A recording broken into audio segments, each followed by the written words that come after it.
I genuinely think that what Critical Role did for 5e in general, Sam Riegel did for bards in general.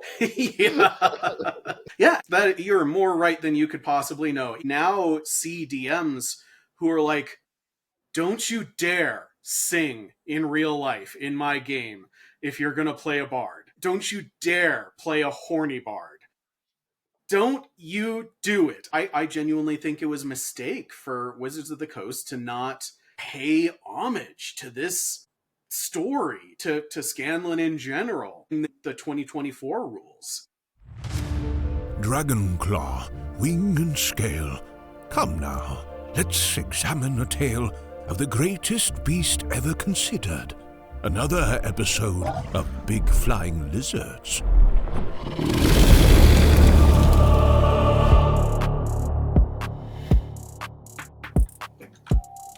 Welcome to Big Flying Lizards, a dragon movie and television podcast. I am your host, Bryce Wilson, and I am joined by, once again, the fantastic, magical, extraordinary Colby Ford of Rock, Paper, Science, DM or extraordinaire, and dear friend Colby. How are we doing this Saturday? Or extraordinaire. I'm going to have to use that. I literally have a half-orc bard who is an important NPC in one of my games. So that's going straight in. I meant to say DM or extraordinaire, but I mean, if we want to go with or extraordinaire, that sounds like Dr. Dranzel over here. I know, right?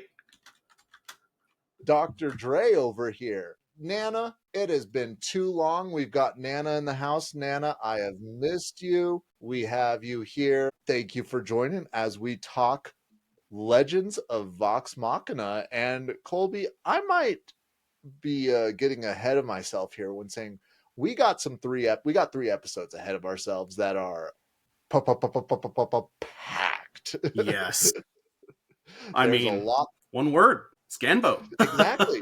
Episode 7 title. I mean, and I have a feeling that this might be an episode where we refer back to the original stream the most. One, because I think that this is where the most differentiation between the live playthrough and the show happened. But I also completely get why it's so different because I mean, in particular, Matt was rolling Will Wheaton numbers. He really was.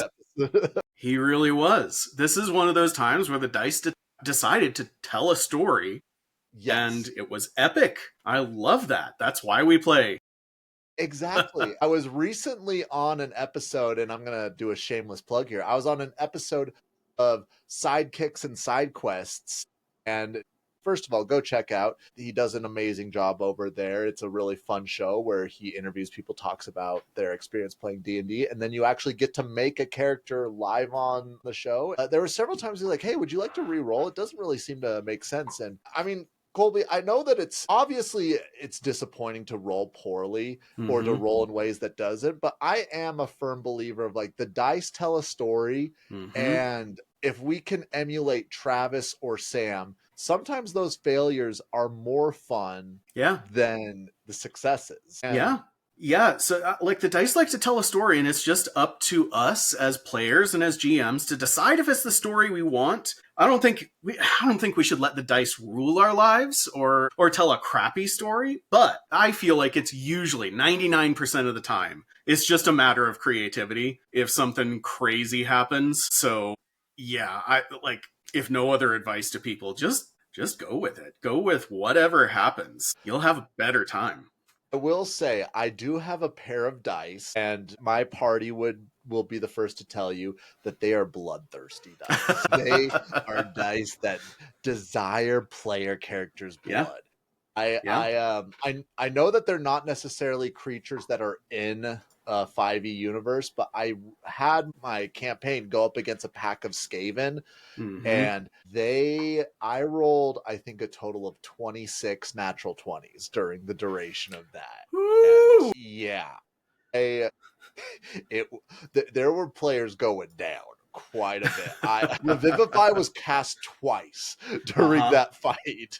Oh, it sounds Yeah, like my session last night. They got themselves in a bit of a quagmire. There's a dragon involved. Like, I sent powerful NPCs in to rescue them, and the powerful NPCs are dying.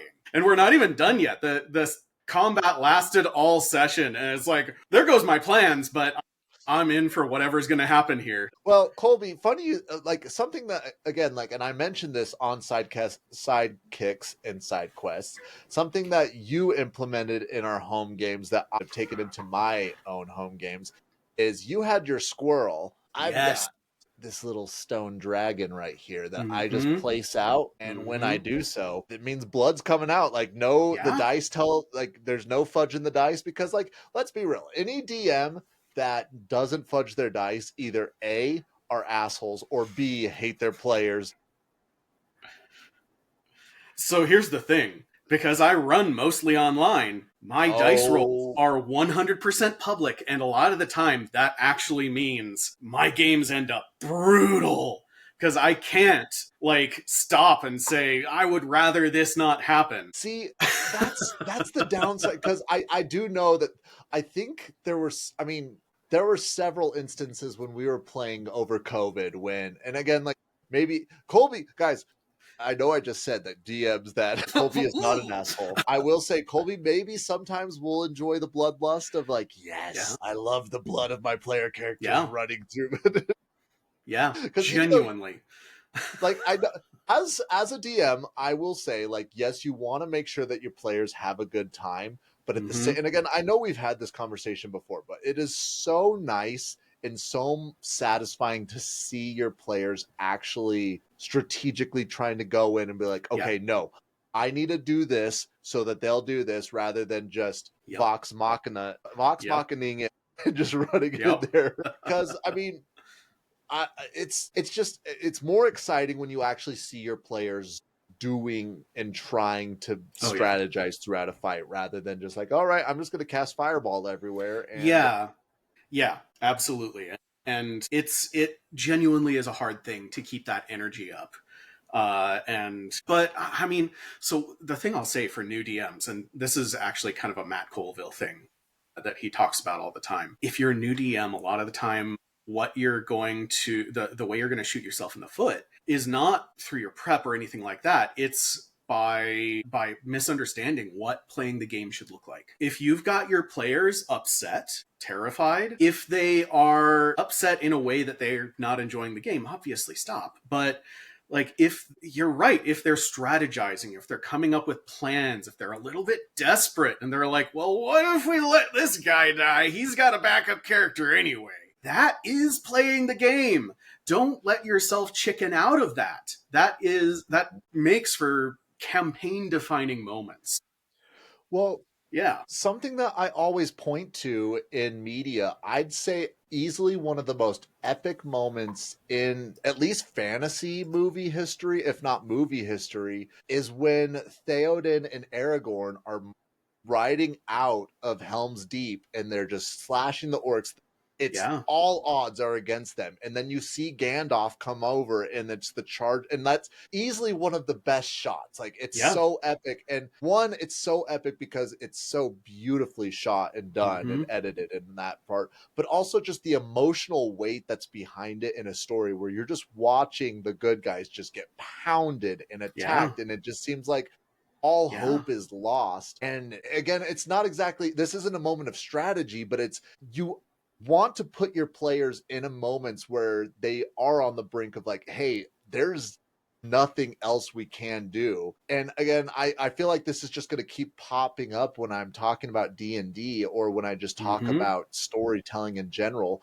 But the darkest moments in stories just make that when the sun rises feel so much better. I mean, even I'll go back to last night's game because it was a doozy, like I said. But like, they were surrounded. They were being penned in by soldiers, and their paladin. He is an Oath of the Open Ocean paladin, level 14. They are getting up there, and there's a storm overhead, so he casts Call Lightning, and he he gets himself surrounded by enemies, and then he lifts his flaming greatsword up into the air and calls call lightning down on himself. Because he's a blue dragonborn, he is resistant. He can take it. The guys around him can't. And, like, raising up a flaming sword to be struck by lightning. That, ooh, so good. Like, how do you get that without getting people a little bit desperate? No, exactly. I mean, those are the moments that you really just look for. And Yeah. again, I know I mentioned this when we talked about Delicious in Dungeon, but legitimately there was a session where all of my player characters were just going through their spell slots and just like reading word for word what spells do. And I mean, again, there's going to be I know that there's some DMs that there's a time and place for the dreaded meta pigeon to be shot out of the air, but I would much rather my players be actually taking the game seriously and strategizing, and then just and I do have policies, like if they're taking too much time for individual turns, like I don't mind if they're talking amongst each other while it's somebody else's turn, but if somebody's taking like a minute for their entire turn, that's when I'm like, what are you doing? What are you doing? 6 seconds. 6 seconds. Yeah, I mean, one of the really common kind of meta rules is that your characters know each other well enough to know what each other are capable of. So it's not it's not a bad thing to have your players talking to each other, strategizing. Exactly. But I mean, Scanbo, this is an incident where nobody knew what he was capable of. We don't even know if Sam knew what he was capable of. No, he didn't. He just started chugging potions. So I do want to bring this up before we actually dive into the episode. I wanted to actually go back and rewatch this particular scene, and I'm kicking myself because I watched the actual Scambo scene, but I didn't watch what actually happened where Sam convinced the party to let him go in alone. And I'm really kicking myself because I'm still wondering, like, how on earth did Sam Riegel do this? Like, I know, right? So I might be relying and asking you, but if you're unsure, like, by all means, you can just let me know. But it's one of those things, like, how did Sam in, like, the actual play, like, what was his, like, because I do remember him being like, I'm fine. I got this. Don't you worry. And I mean, like, did you go back and rewatch the live stream of it at all? Or did you just watch? I didn't. Okay. Well, we'll just be going off of memory then over here. Yeah, your expert witness here is very unreliable today. But well, they never are reliable. Let me exactly. tell you. If we've learned anything about our justice system, well, witnesses suck. Speaking of which, let's go ahead and just dive into the episode with episode 7, and I'll just go ahead and do a full debrief of the episode. The episode opens with Professor Anders tutoring a young Percy and Cassandra on Residuum. He argues with their parents when they deny a request to build a refinery. In present day, Vox Machina returns to the residence hideout with a rescued Archibald. Vex, Vax, and Scanlan confront Percy about pointing his gun towards an allies during the prison break. Percy explains that the designs of the pepper box came to him in a revenge-fueled dream. He inscribed the names of his targets on the barrels. Keyleth accidentally starts a fire while trying to heal the Sun Tree. The group plans to rescue Cassandra. Scanlan volunteers for a solo mission to burn down Duke Vertimar's mansion as a distraction. Scanlan's mission is chaotic and dangerous. He discovers immediately that he has to use a rare random potion scrolls to survive, but he ultimately succeeds in burning the mansion and defeating Vedmire. With the distraction in place, Vox Machina infiltrates Professor Anders' house to rescue Cassandra, only to find that it's a trap. The episode ends with Professor Anders slitting Cassandra's throat in front of Percy. I already know, and the audience should already know at this point, we're going to be talking about Scambo. The episode title is Scambo. There's a lot of dark stuff going on. There's a lot of things going on. So if it's all right with you, Colby, I think we should get everything else out of the way with this episode before talking about because when we start talking about Scanbo, everything else is going out of my mind. The ADHD will win. So you have the right idea there. I do just want to first say, I don't exactly like how much disdain Professor Anders was showing the Mhm. Derolos in the episode. Again, they need to show that Anders was going to betray them and it was there. Yeah. But again, I feel like they were treating the audience as idiots a little bit when they were Yeah. doing it, rather than like just letting the story tell of their downfall. Because if we think about it, the Derolos are a royal family. They are used to being treated in a certain way. If they had a professor that was treating their pupils and with such open disdain, one, knowing what we know about Percy, they probably would have killed him. Yeah. At the bare minimum, Yeah. they would have sacked him long ago, no matter how Mhm. smart he is.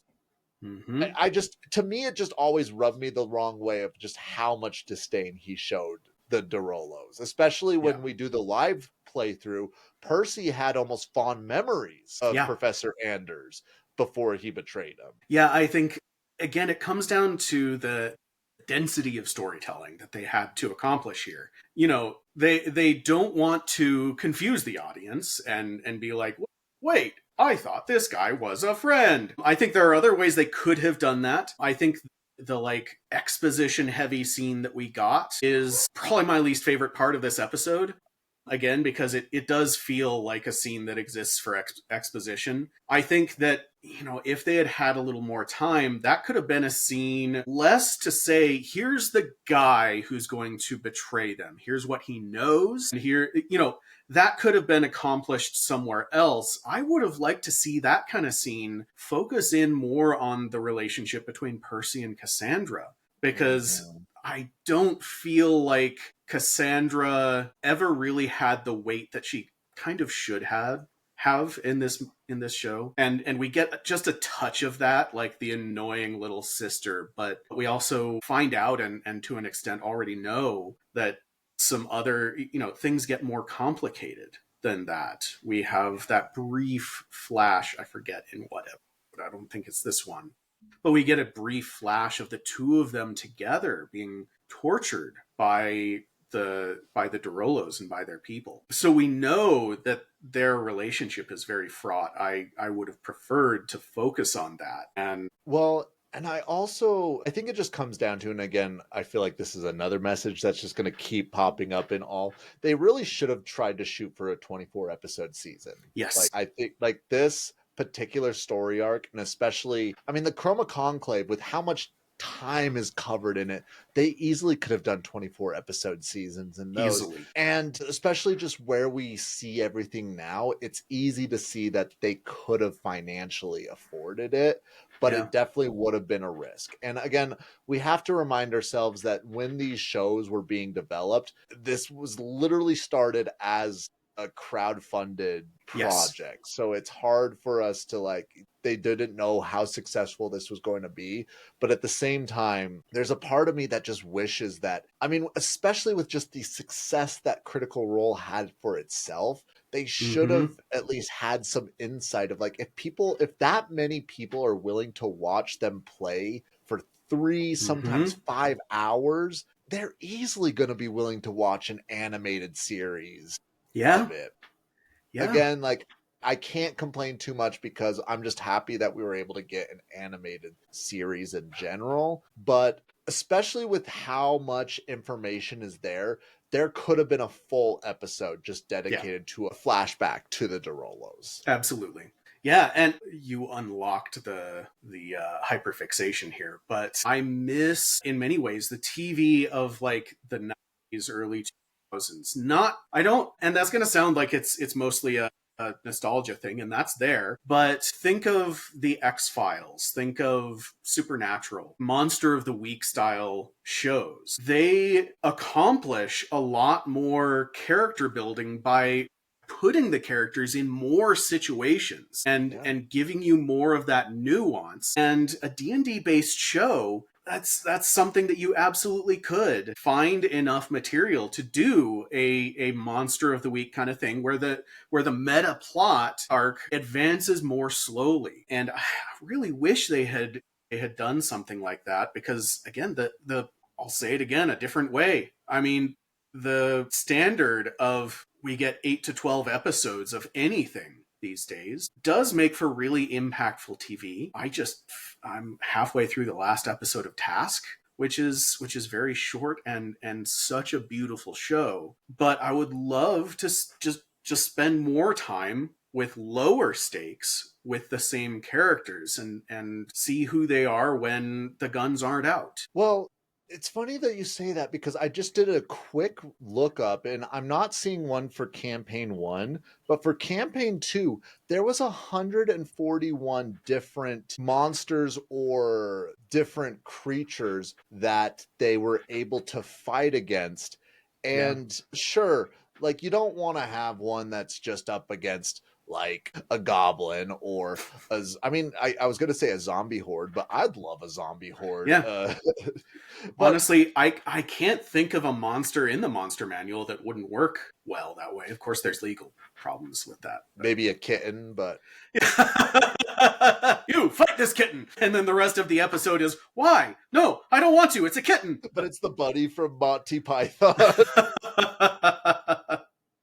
Well, it does look like we have Chop 0240 in the chat. Like, welcome here, Chop. But no, I definitely agree, especially like I get where they're wanting to, because I know they don't want to fall into the trap of Dragon Ball Z, where there's just episode after episode of just nothing actually happening and it's just fighting. But I do think that there is that perfect balance of just still telling a story, but having more like even with their fight to get to Whitestone, they fought I think like 3 different, well no, I know they fought the one electric monster and they went through the giants but here yes, and they went through the giant's cave. It was like a whole episode, maybe even an episode and a half of them traveling to get there. And again, like I know they don't want to do a traveling episode because that's just boring, but I also do think that it makes a difference. Colby, it is Charlie who is Chop 0240. Charlie. So we got Charlie in the chat. He's in a couple of my games. What is your honest opinion of having Archibald in as an actual character that we see rather than a character who was just killed off screen? Because to me, they made it so he was such a big character in the show, and it seemed like the revolution would die without him. And there was several times that I felt like if he's such an important character to the revolution, why have him die? Yeah. Genuinely, it's another case of where I think that could have been a cool character if we had had a little bit more time with him. But watching the show, at least my first time through, I thought I got confused on the order of events. And I genuinely thought he died in the same episode where he is introduced. I know it's not that quick, but it feels the same way. He kind of feels in the show like a quest giver who shows up to tell Vox Machina what's going on. And once they know, he dies. I get it. And it's supposed to be impactful and it could feel that way. But again, you lose something if you don't have that level of familiarity with a character, who he is, what he wants, what he's like. And honestly, I just love him as a chance for Matt Mercer to play, to voice a character who doesn't die immediately. And there we go. Which I did actually want to bring this up last week, but I didn't get a chance to. Matt doesn't come across as the person who would really be jealous that he's not creating a character that's getting like screen time. Like, no. I'm sure he had a blast voice acting all the characters who die.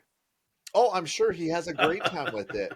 But I also do get the sense that it's a little bit, I mean, if I was involved in a project like Critical Role and I saw so many of my friends building these characters that are so compelling, like Caleb, who's going to be in this next campaign, really every single character has a compelling story. And as sad as it is, and as much as I love it, I think the least compelling character is Grog, but Grog was almost built as a non-compelling character. Yeah. And I mean, I get it. And it might be, do you think that contributes at all to him deciding to be an actual player character in campaign 4 versus Or do I you think that think it's just more that he has to have a break as a DM? if it were me, I would say it's going to be a mix of the two. It depends on how he was feeling about all of the DMing. I'm sure after a decade of the level of DMing, I still don't put in the effort and the thought into my games that he does. And obviously Yeah. I'm working with a different level of volume. I'm running 5 games opposed to his 1. And so like he's got a little bit more time, but it's also a second job for him. So I can see it being, like every DM needs breaks. Every DM does need chances to play their own character and explore the depth within a character as opposed to creating this world. It's a very, very different experience. And I can see it probably agreeing with Matt Mercer a little bit more because, from everything I know about him, he is such like an emotionally intuitive person as opposed to obsessing over, does his world make sense? Does it properly create the themes he wants to tell in the story and stuff like that? And there's such different storytelling tasks that I'm sure it's less the work and more the chance to delve into a single psyche rather than just making up funny voices and playing all these wacky characters. Yeah. And I mean, like, I also completely get where it's as much fun. I mean, we both obviously love DMing. It's something Yeah. that we both very much enjoy doing. But there is something to be said about being able to just pour all of your ideas and all of your role playing thoughts into a single character rather than like, all right, I need to make an angry character that I can pop out. Sometimes I need to pull out Yeah. my Yeah. flirtatious character from all Yeah. that. And I mean, it's meant as much fun as we both have because we're just such world builders that we really want to do Mm-hmm. it. It does get exhausting, especially where with our particular style of DMing, we want to like something that I really have picked up from you is building the world around the players rather than trying to have the players like it's so easy to make your characters into a video game main character where it's Yeah. like this is all going on and your players are just there. It's so much more meaningful to the character players though when like is it the butterfly effect where it's just like one simple action that they can Yeah. take can affect the trajectory Yes. of existence. Yeah.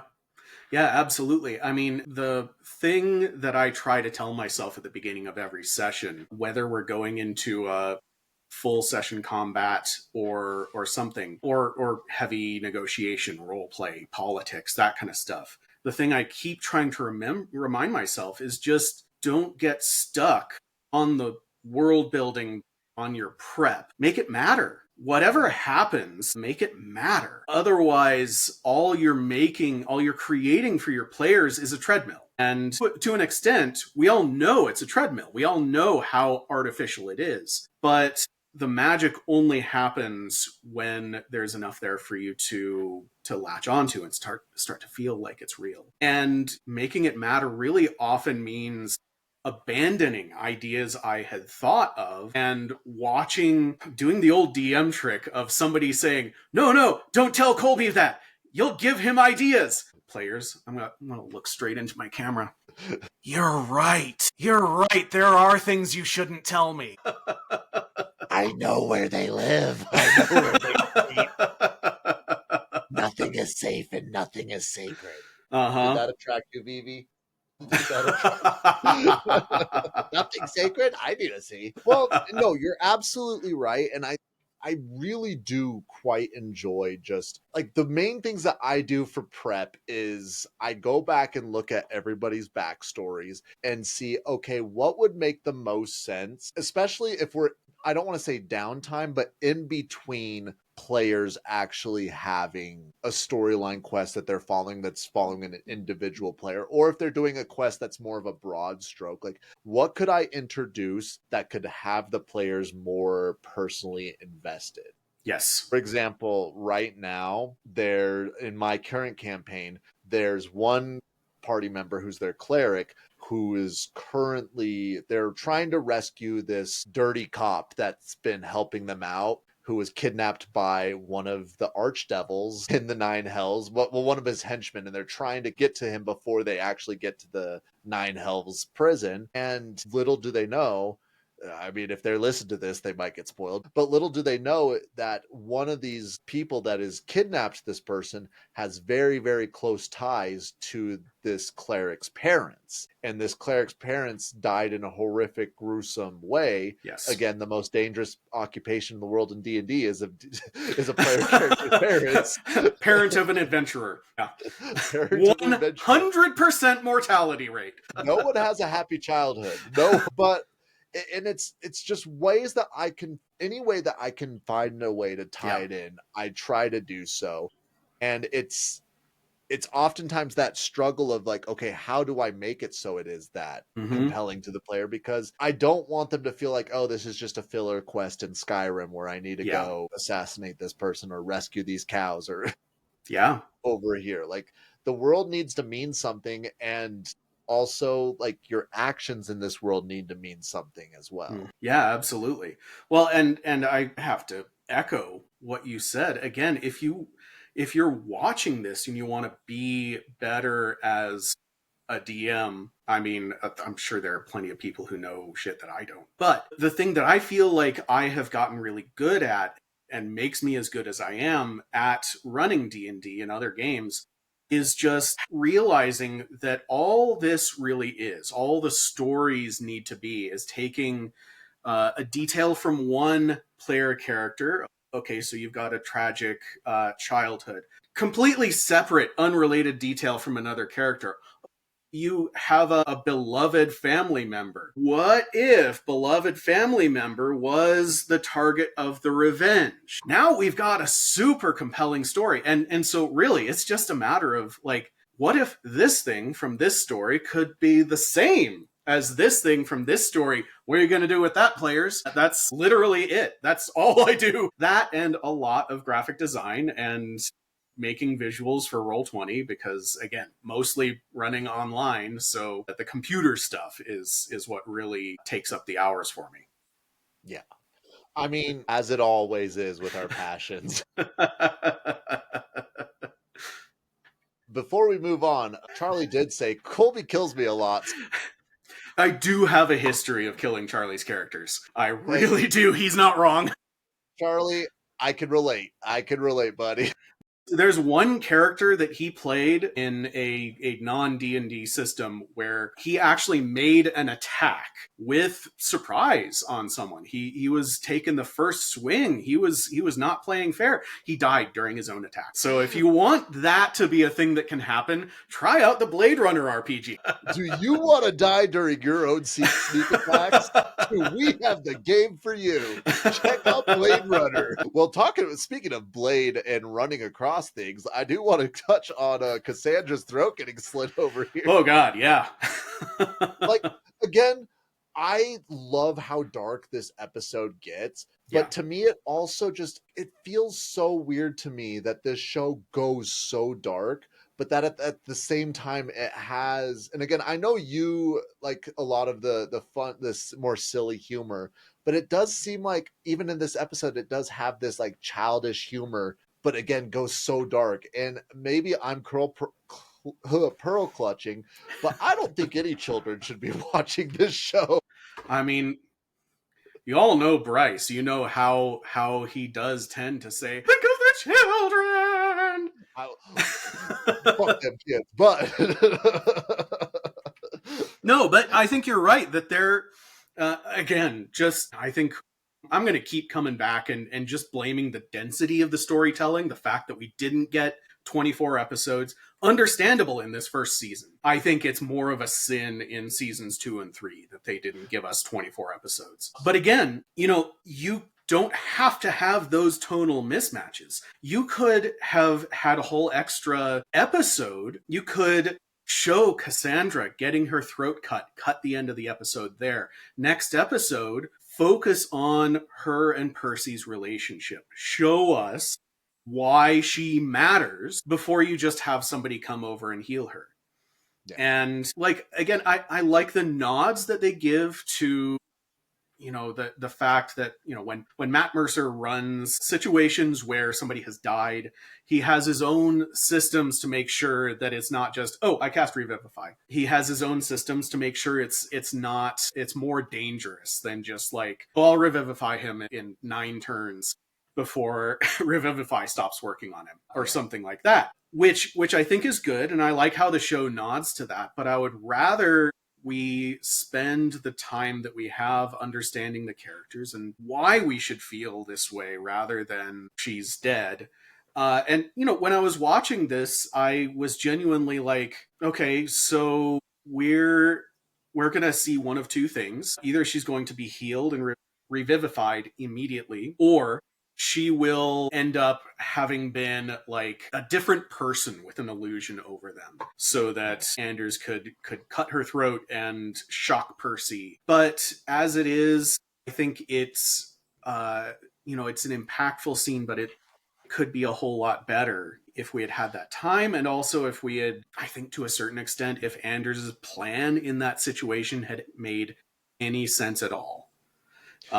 Well, it's also one of those things where, and I keep thinking this, I've had this thought consistently as we've gone over this episode, that if there was only 3 main characters, 4 maybe main characters, it wouldn't be that. Obviously, I'd still want the 24 episodes, but it really wouldn't be that much. But the fact that there's 7 main characters that they're trying to keep up with, still flesh out as characters, and because we're still, to this point, we're 7 episodes in, and we're 7 episodes in. We're still learning about these main characters. There's still a lot of unknown factors. We still don't know about Orthax. Is it Orthax? Yeah, we still don't know about Orthax at all. There's still things we are learning about these main characters, and there's trying to throw in all these little side balls and everything.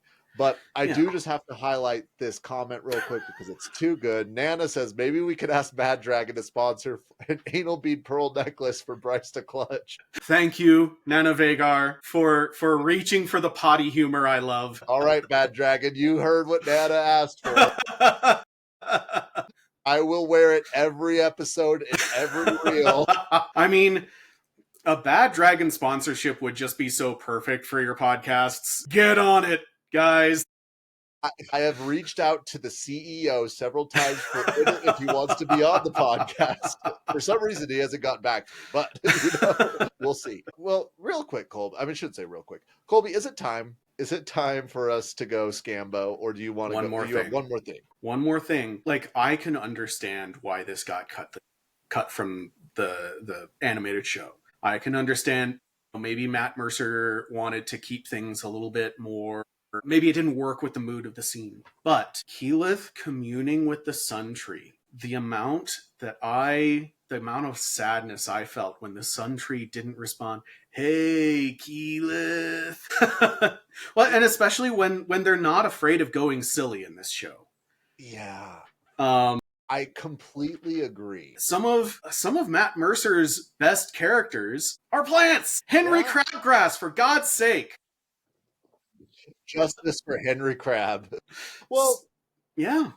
It's also really weird because with this show leaning into so many inside jokes, this is easily an inside joke that can get people looped in and invested in from watching the show. It's not something that would be obscure because everybody would fall in love with Matt Suntree. Although I would have loved it if they got Matthew McConaughey to be the Suntree. Hey, Keyleth, you ever watch the clouds? You ever watch the clouds? They're just flying all over the place. Let me tell you. I love these clouds and how they zoom. Then in the Mighty Nine TV show, they get Woody Harrelson to play Henry Crabgrass, who has been talking to the Sun Tree and why can't you just say something normal just once? There's just an entire episode of just Sun Tree and Crabgrass going back and forth. Watch the hell out of that. I mean, and it's not like that's a bad idea for TV. The Last of Us and the episode that is just about Bill, that is one of the greatest episodes of TV in existence. We know that you can, if you do it well, you can do a full cutaway episode like that and have it really support everything. So, like, I'm serious, not serious here. Matthew McConaughey and Woody Harrelson, go get in touch with Amazon. Go get in touch with Critical Role. Get on it. And I'm pretty sure they both do voice acting. Oh, absolutely. Yeah. At least touched on it. Well, are we ready? We're ready. We're ready. So I want to first preface, I know I've said on the show that there's been top 3 or top 5 moments in Critical Role streaming where it was my favorite. I have to say Scambo is easily, without even question, my number 1 favorite moment in Critical Role history. There's so many magical, amazing moments, but one, how the dice tell the story and how, like, it's just literally insane of a moment just makes this moment. And yes, it wasn't a 1-for-1, and I wouldn't even say that it was remotely, like, there was a lot of similarities, but it was nowhere near the same thing. But they still did just capture that level of, like, what the fuck is going on? Yeah. That's what everybody watching the stream and even starring on the stream was thinking. Yeah. Except for Sam Riegel. He was just going full chaos gremlin. My favorite thing, because the clip that I actually watched of just watching the Scambo, it was Sam's face at what was going on, and I think it was perfect. What the other face was Liam's face during it. Liam was so stressed out. Like, you would have thought that it was Vax that was in trouble, but with how scared he was. Because Liam is a very experienced DM, and he knows this is not a situation that can turn out well. He knows this will turn on Scanlan any moment.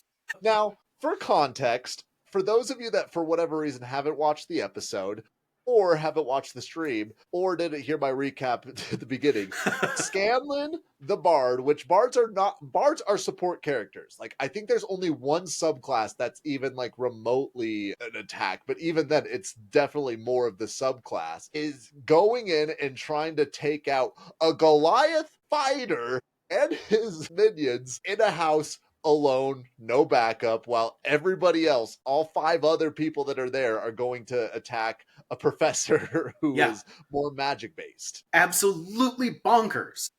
Yeah. Absolutely a stupid move. If you are a new player to D&D, don't learn from Scanlan. Don't do what Scanlan does. No player character in this system is designed to be an army unto himself. Scanlan did it anyway. Yes, and it was primarily because, one, Matt Mercer's dice were saying fuck you, and 2, like, again, I remembered Matt talking about this during his Vox Machina episode, and I think it was directly about this. To this point, bards were considered more of a meme character. Like, they weren't really that appreciated, and nobody really played bards. And I genuinely think that what Critical Role did for 5e in general, Sam Riegel did for bards in general.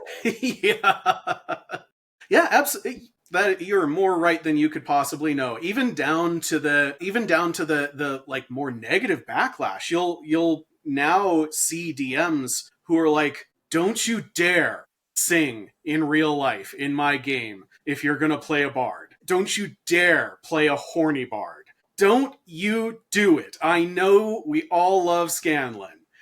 But yeah, it's absolutely iconic. I think that I don't know. I genuinely think it was a mistake for Wizards of the Coast to not pay homage to this story, to Scanlan in general, like in the 2024 rules, somehow, because they're so in love with the lore behind each of these classes, and now this is the lore behind bards. This is what everyone's going to think of. And eventually I'm going to talk about the 2024 Dungeons and Dragons movie, and I love Chris Pine, but I hated his bard character. It was just not compelling. He really was like such, in my opinion, like he was a funny character. He was the leader of the group, but he really didn't do that much with his magic. And I No, think that hardly that anything. was a huge mistake. Like, I even came out of the movie theater like, is he a rogue actually who just Mhm. has like a proficiency with it? But they're like, no, he's a bard. And I think that I'm just literally Sam Riegel is right there.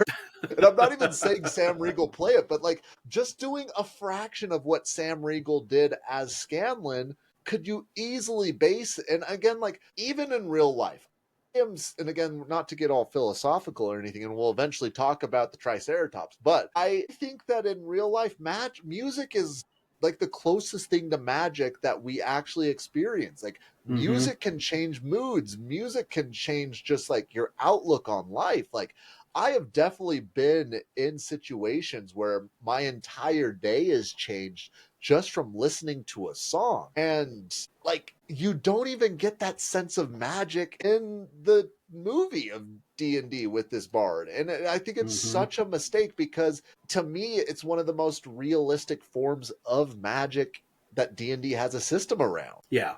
Now, I'm going to disagree with you Ooh, about Chris Pine's Bard and the D&D movie, let's hear it. in that my theory about the D&D movie is that what we're seeing is not meant to be a, like, this is what it's like to play D&D. This movie was, what would it be like if you took the story from somebody's D&D game, somebody's home game, and just turned it into this movie?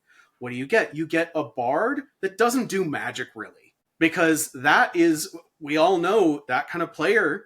That is the player who talks a lot, likes to come up with ideas, likes to be the leader, but doesn't really care about the rules or the game, and spells have like burned them because they don't like reading them, so they just don't use them, and they just come up with their only way of being useful is to come up with the plan that will immediately go south. And then we have the druid who, like, this is their first time playing, so they don't role play much. We've got the barbarian who just wants to like have their shtick and hit things. So, and we have the paladin who shows up for 3 sessions because nobody can actually stand the guy in real life, but he plays a really cool character. What are you trying to say, Colby? What are you trying to say to me? Yeah, so like I watch that movie and I see the weird little interpersonal quirks of D&D behind the scenes kind of echoed into the story with, and that could just be my like weird reading into things, making up my own headcanon. I think that No. your point there is completely valid, but uh where I come down on it is with the Legend of Vox Machina, and with the D&D movie, we get a story that comes organically out of these weird circumstances that you wouldn't write. Nobody would write this shit if it didn't already exist. Nobody would try to make the Scanbo episode happen if there weren't some kind of funky interpersonal stuff going on at the table. Sam Riegel not understanding how much trouble he was in. Everybody else telling him that he was. Matt's dice not cooperating with how the game normally goes. All of these are things that you would not come up with. You would not write this. Yeah. And that is what's really unique about the stories that come out of here. By the way, I've got the episode running just in a minimized window. And it just reminded me that at one point Scanlan walks into a room and there's a group of guards playing D&D, which is well done, Amazon. D&Dception over here. Which that is sort of a funny thing to think about, like just soldiers playing D&D while on Yeah. duty over here. Yeah. And it's not the first time that somebody has like done that. Yeah. For example, if you play Cyberpunk Red, the role-playing game system, not the related 2077 video game, but if you play Cyberpunk Red, you can play the in-universe MMORPG, in which case your character will have a character sheet, and you can play your character playing a character.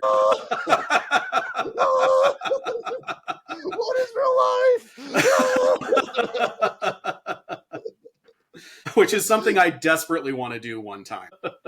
You want to break your players' brains. More icy. Surprise! This week's mission is to go into World of Warcraft to find your target and meet with the fixer. Do the deal. Well, going back to the episode in particular, I think, like, I genuinely also think, even if the same roles were put in place, I do not think there is anybody else in the party that could have gotten away with it other than Scanlan. No. Like, maybe Keyleth. Maybe. But she wouldn't be there in the first place. Yes, Keyleth wouldn't be there in the first place.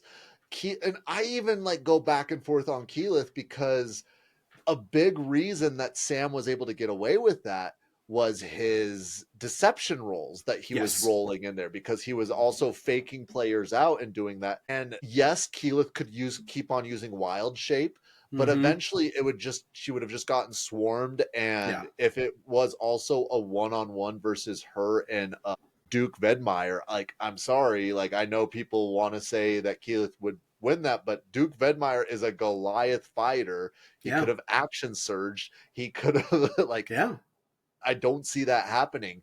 But all of Scanlan's, like, spells that he had on site, his potions just were all clutch. But then again, as well, Matt was rolling shit dice that evening. And it just made for a great storm, because he did become that Triceratops that was able to come in and just wreck shit. He came in and was using the fire-breathing potion to catch the building on fire.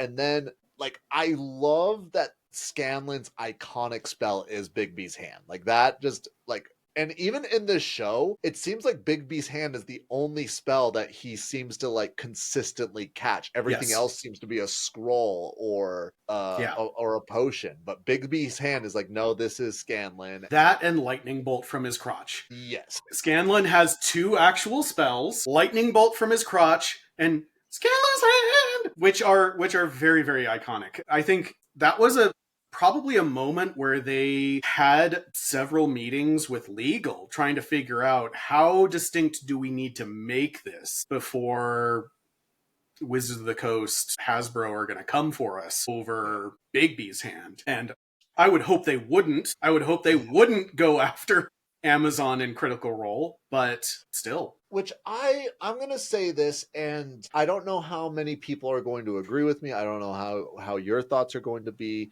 But I also do understand Critical Role's desire not to partner with Wizards of the Coast on this. But I do think it is a mistake that D&D and Critical Role were not able to come in and make some sort of agreement. Be like, okay, you can use XYZ rights and we get XYZ in return. Because, and especially as we're going to see in season 2 with Beholders, certain spells, I think that it doesn't tell the same story. Yeah.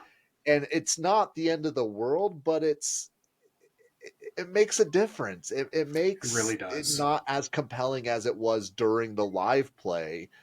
And I think also D&D would have profited just absolutely, like,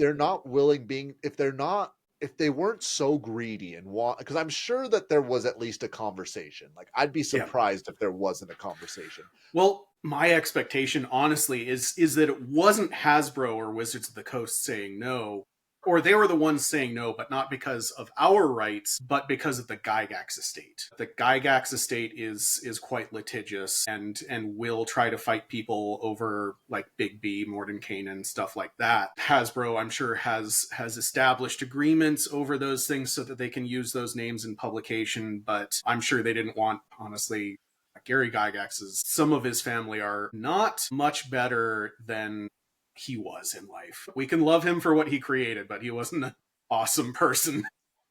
Love the art, not the artist. Yeah. Is a great example.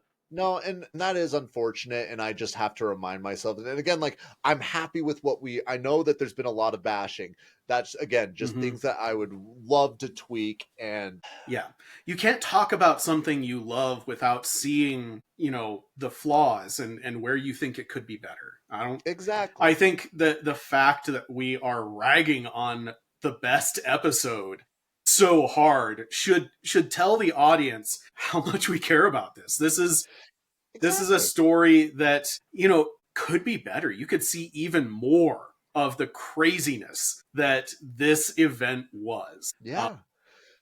I And mean, Dimension yeah, Door is like, I feel like yeah, Dimension Door in the campaign is just maybe not as crucial as Big B's hand, but yeah, I'd say Crotch Lightning is Dimension Door is just as iconic as Crotch Lightning at the yeah. bare minimum to Scanlan. Mm-hmm. And I don't think he ever says Dimension Door in the show, and he probably is not allowed to. Yeah. Yeah, well, and I think they're working to fully detach all of the characters from the sort of mechanical words and jargon of D&D and turning them more into specifically just fantasy superheroes. And they say, okay, Scanlan can make the magical hand, carry himself around, punch things. He can do lightning from his crotch. Keyleth can make vines grow and make light and stuff like that, which I think is a double-edged sword. I think it's a good thing for audience comprehension. If you're only going to get 12 episodes, you cannot be trying to teach the audience what the difference between tree stride and transport via plants is. Yes. You Well, cannot get that deep. And so I'm sure there was some point early on in production where they just said, we just need to come up with 2 or 3 flavorful superpowers that each of them get. And completely do not mention the spells from 5e. Just don't even go there. well, I'm going to highlight this comment that Charlie actually made a little while ago that I saw a clip this morning that I wanted to bring up. But for those of you that don't know, Mighty Nine's pilot episode is on YouTube for free. You can go check that out. I haven't even I don't know if watched you've it yet. checked. I've had such a busy couple of days. Yeah, I haven't watched it either. There's a part of me that wants to like live stream and react to it, but Yeah. I also know that Amazon might be coming for my head if I do that.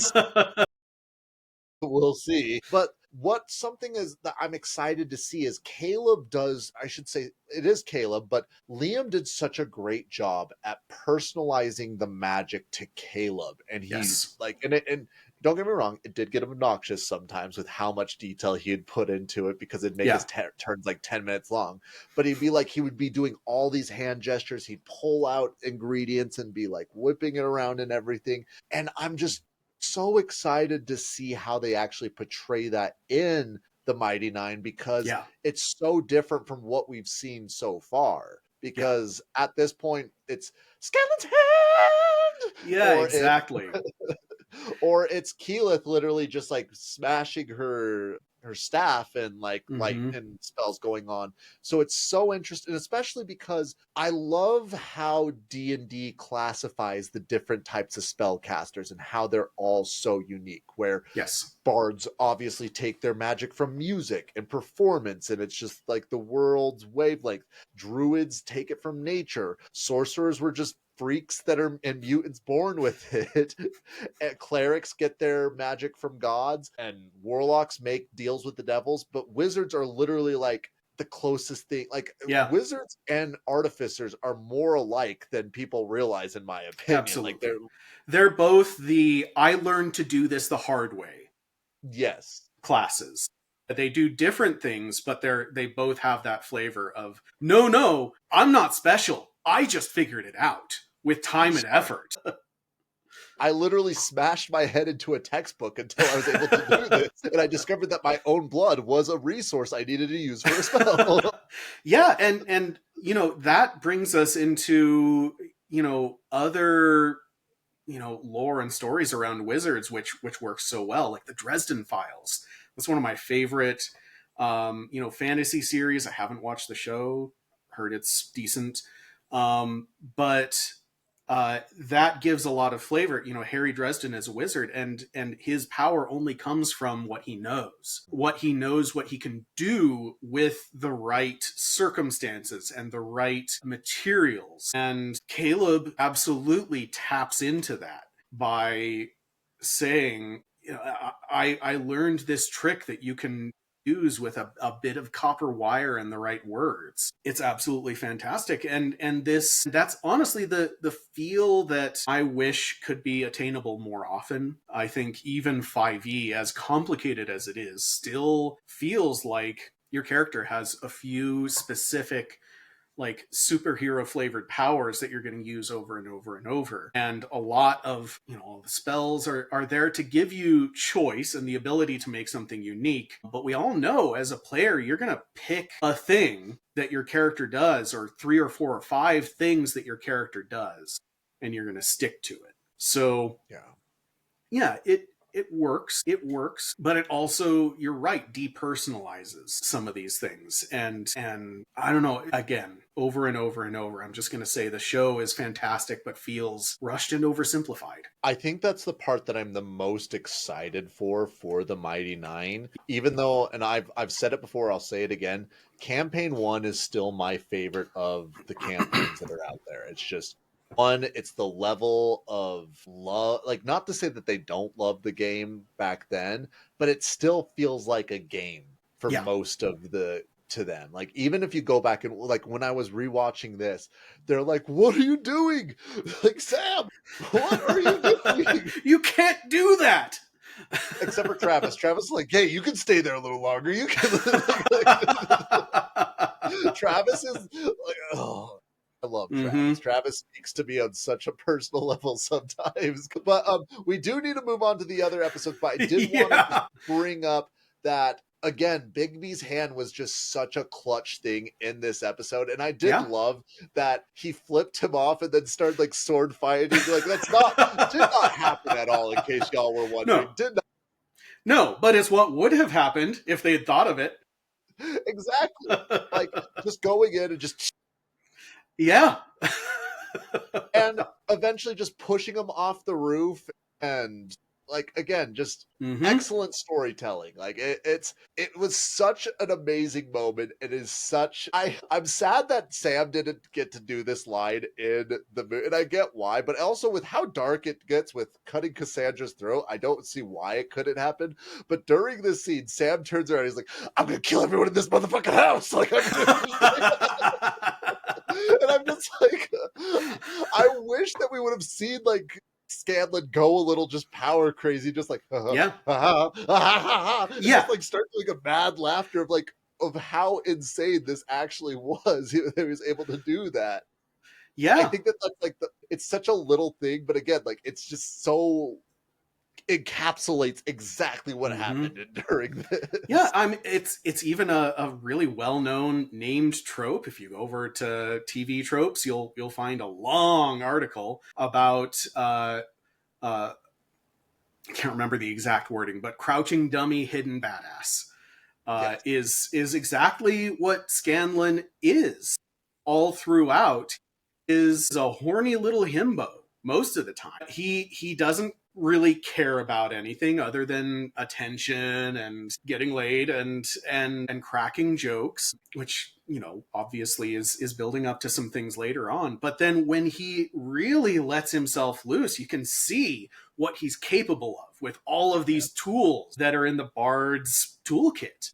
The bard, the druid, that's why I thought Keyleth could be in this situation, because both, you know, a wizard is usually a hammer or a scientist, one or the other. Whereas a bard or a druid are Swiss Army knives. They've got something that's not ideal, but they've got something for every situation. And that's why Scanlan could get through this, you know, along with some really shit rolls from Matt. Well, I always think back of when Josh played his druid and he got a level of barbarian in there just so he could rage while being... And I think that is like, it's a perfect tank move for him just to like transform into his bear and then rage and fuck shit up at that point. Yeah. Yeah, the old Moon Druid Barbarian combo is famously broken, especially if you take the old version of the Sentinel feat. You just become an absolutely, it's the only way to make an absolutely unstoppable tank, or to make a tank in the World of Warcraft sense at all. The Yeah. person who walks up to the dragon and says, "No, you're going to stay here, and you're going to fight me. I'm going to survive. I'm not going to do much to you. My friends are going to kill you, but you're going to be fighting me meanwhile." And any players who don't know about that combo and really hate your DM, you're welcome. Or you get a paladin who has plate mithril armor and you get a displacer cloak. Yep. Oh, Cloak of Displacement. I just wanted boots that made me fly, Colby. I just want to point that. Last night, my Ranger's Cloak of Displacement saved her life so many times. But is there anything else we want to add to Scambo before we move on to Silver Tongue? I think we're good to go. Alrighty. Episode 8, Silver Tongue. Professor Anders attacks the group and tries to escape after cutting Cassandra's throat. Keyleth uses her druid magic to heal Cassandra and save her life. Vox Machina pursues Anders, leading to a fight where he uses a magical silver tongue to charm Grog, Vex, Keyleth, and Vax, turning them against Percy. Percy figures out a trick shot, ricocheting the bullet to disrupt Anders' spell by destroying his jaw. Consumed by vengeance and black smoke, Percy puts on his mask and executes Anders with his pepper box. The group finds evidence of an upcoming ritual planned for the solstice. Keyleth creates the DeRollo family crest in the sky, rallying people to Whitestone. In response, Delilah Briarwood casts a powerful spell, raising an army of zombies to attack the town. Elsewhere, Pike reconnects with her goddess, the Everlythe, and regains her faith. I do just want to at least get this. And again, it's the blind spot issue. Mm-hmm. I genuinely just hate Pike's storyline. To me, it makes no sense. Like, it's completely backwards. Like, to me, I get what they're trying to do, but at the same time, like, it didn't work out. It didn't work out, and it just feels so backwards. Like, to me, it either needs to show, and again, like me not clutching my anal bead pearls over here, but it either needs to show her that she needs to be staying within the rules of a cleric, or she just needs to understand that all she needs to do is just believe in herself and believe in her faith. And it seems like they try to ride both those lines, and it just doesn't seem to like make sense to me. Yeah. But again, it's I mean, there are other ways they could have done this. They did it in the most critical role way possible, which is to have it be an inner struggle, that she needed to learn to trust herself. But I don't think that it did anything to teach us anything about Pike, which I think is such a missed opportunity. She does have a really interesting backstory. She was a pirate, for God's sake. Yeah. You wouldn't know that from this show, but she was a pirate. That's why she's got the scar. Okay, I'm throwing this out here, and I mean, it's too late. It's not like they can take notes or anything. I would have, like, Brimscythe killed Pike early on. I would have preferred if Brimscythe actually would have killed Pike, and it would have been like a whole ordeal to bring her back, and that's why she, like, they could have dropped her off at that sanctuary, and they're just doing spells over her, trying to bring her back. Like, that to me would have made so much more sense. And I don't know. Yeah, like, it would have made more sense. And I just think that the trope of I just needed to believe in myself, or I just needed to trust my friends, is a storyline or a trope that just more often doesn't work and feels corny and forced than the times it does work. I haven't recently rewatched Grog and Earthbreaker Groon. It's been a second. I know that because to me that's the same storyline. When Grog fights Earthbreaker Groon, you probably remember this. I tried to put Ryan's character in the same situation because I watched the episode and I was like, this was fucking cool. And it worked out at our table the same way as it worked out in this season of Legend of Vox Machina. When the lesson, the point of the whole storyline comes out, I just need to trust my friends. I need to I need to understand the other people around me and support them and let them support me, which was the point I was trying to get to. But it fell so flat at our table. It falls flat in this show. I think that it's a cool message to put in your story, but it's something you've really got to earn.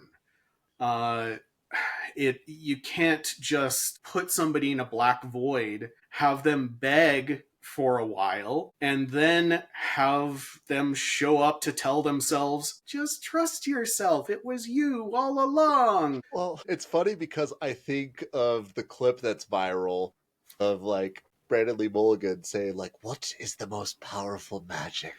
They're like, friendship. Like, no, it's chronomancy. Are you stupid? The magic of time. Exactly. Like, I think of that every single time because, again, the point that he brings up in Harry Potter makes so much, like, it is like such, again, there's so many beautiful things about the story of Harry Potter, but there are so many, like, massive plot holes, like, when you actually think really about it. Stupid in a lot of places. You're really not supposed to think about it for a reason. Yeah. But like the point that he was like, so Harry has this protection because his mother loved him. Did all these other people's mothers not love him enough? Like, did they not actually love? And again, it's sort of that attitude, and I'm sure they could have come up with a way to make it more compelling, but again, they really didn't. And again, like you said, Pike is such a compelling character as it is, and it really seems like they just took a lot of Pike's big moments that were in the campaign and just got them taken away. Very similar to how Scanlan's big moments that are character development got taken away. And it's more just, they seem like secondary characters in this show, which it might be unfair for me to say that, but that's just my honest opinion, is that they truly feel like secondary characters. They do. And honestly, if they had just accepted that they're trying to shoehorn 7 main characters in, and that's not going to work all the time. And honestly, they should have let Scanlan, Grog, and Pike, and to a certain extent Keyleth, be secondary characters. Tell the audience what they're about, but then just say, Pike has to go do some shit. And let her exit like a secondary character, because what else are they going to do? What else they do doesn't work. It's not very interesting. It's not even like very visually interesting. I think the like you wake on a black plane with a feeling, like those are things that you can do in a novel. Those are things that you can do with a lot of narration. But just one person acting into a void is really hard to make. Yeah. And it's also, and again, like, I understand the struggle, but like the whole as somebody who's like trying to work on their own novel, it's so hard to really understand what it would be like for a god to communicate with a mortal, because I've been trying to play around with having a godlike figure in my book, and I'm like, okay, imagine this character is literally like the overseer, created everything. It wouldn't look down and be like, oh, my child. Like, it would be like, you are literally one of billions of things. Your problems don't matter in the grand scheme of things. Get over yourself. Like, it's, I mean, again, like, I understand that it's a whole pantheon, each one of them, it's like a devout thing, they're trying to tell a story, but even just the level of like, it makes more sense for like a level 20 character to have a relationship, because you're like, okay, this is a gnat that has learned to speak at this point. But right now, Pike's character is literally just a gnat flying around. Like, it's the whole short video that I've seen of Cthulhu, where it's like, imagine you see some ants and they start chanting your name and they ask for sugar. You would give them sugar because that's interesting. That's how Cthulhu looks at you. Holy shit, really? I have sugar. Okay, have some sugar. Yeah. You want the woman to fall in love with you? He doesn't know how to do that, so he'll just kill all the other ants except for you and that ant. Yeah. So, and again, that's sort of just the mentality that I have of like, when you have, like, I don't know, it's just, it falls flat a little bit for me, and I don't want to be bashing the show, but that's, to me, I think the whole Everlight arc is just the weakest part of the show. Yeah. And I think, again, if Amazon had been a little bit more willing to take more of a risk, have a couple extra episodes, I think we could have cut away, and rather than this being Pike just meditating and going through things in this blank dark void, it would have been more interesting to show her facing these issues in a more symbolic way, where she's playing off other characters. They could have made up a whole arc for her to go and see her old buddies. Maybe she feels like she's got some unfinished business or something that's been gnawing at her for a while, and she mistakes that for having lost her power. Show some real struggle instead of that. Even in the show, even watching it for the first time, I think for a person who didn't know what was going to happen at the end of that arc, they would still feel like this arc is going to culminate with her coming back to her people. There's no doubt of how it's going to end right from the beginning, which I think is a bad place to put your story. And I think what they're going, like, the most curious I am about the Mighty Nine is what they're going to do with Yasha, because I feel like there's a lot more flexibility with Yasha's character than there is with Pike, because Yes. I mean, let's face it, Pike sort of has to have a religious aspect because that's just the character. But as a barbarian, especially with the level of backstory that Yasha had, there is so much more flexibility. And I will say this, like, if we do end up talking about it, I think if they don't do it well, I'm going to be a lot more harsh on it. Because there is so much flexibility.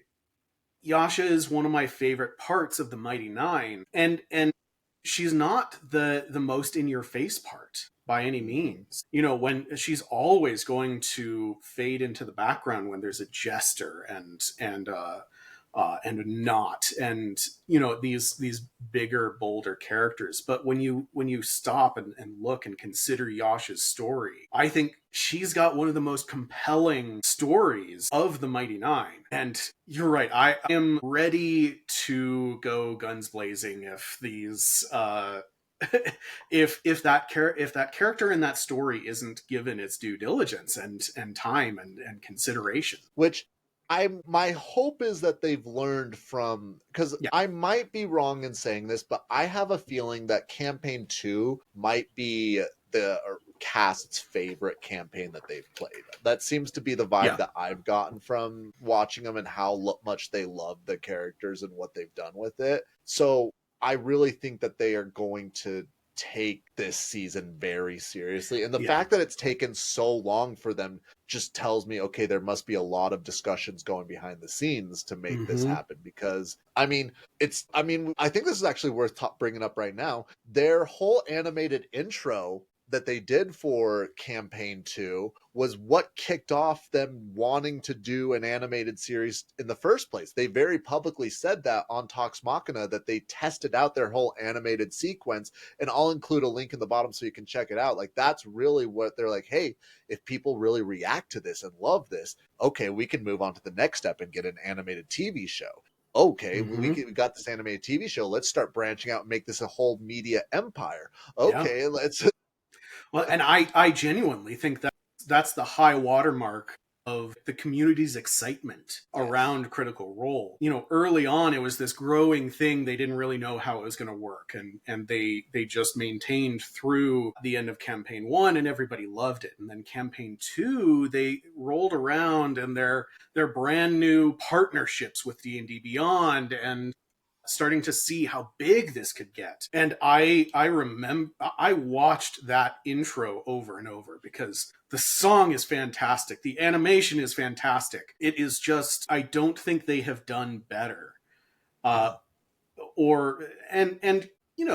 obviously had the benefit of being this new unheard of thing. 10 years or 5 years later, you can't reclaim that. But it was so amazing, and that's where all of this comes from. And yeah, I think you're absolutely right. I think if they're smart, they used this time, this long pre-production, to get these arcs right. And now they've played around with the Mighty Nine, or with the Vox Machina, and figured out what works and what doesn't. And fingers crossed, they really double down for the Mighty Nine, because it deserves it. Those characters deserve it.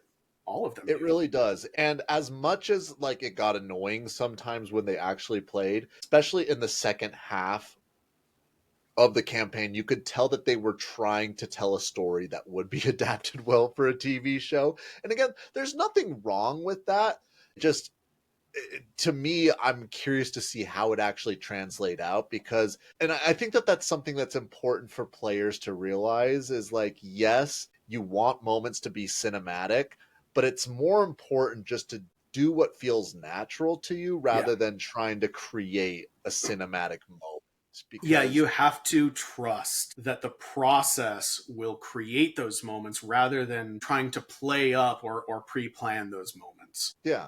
But to your point that you made, I don't know if it was the last time I streamed or the time before, don't be afraid if the moment feels right. Don't be afraid to take those moments on, because that's just as important. Like, you don't want to, and again, we're over here, don't do this, don't do this.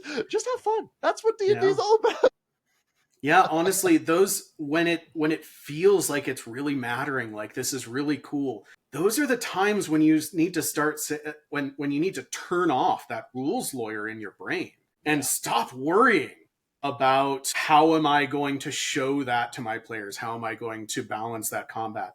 Don't just let what happens, whatever feels like it should happen, lean into it. And that's where you're going to get your best moments. I do think that critical, possibly like in the later live streams in campaign 3, going in what I've watched of campaign 4, their strong point is that they're all actors. Their weak point is that they're all actors, and they start acting rather than playing at some point. And it comes and goes. Certainly Bell's Hells has some fantastic moments. It really does. But it also has a lot of times when it feels like they pre-planned something, or they just wanted to check a box or deliver. Gremlin has things to say.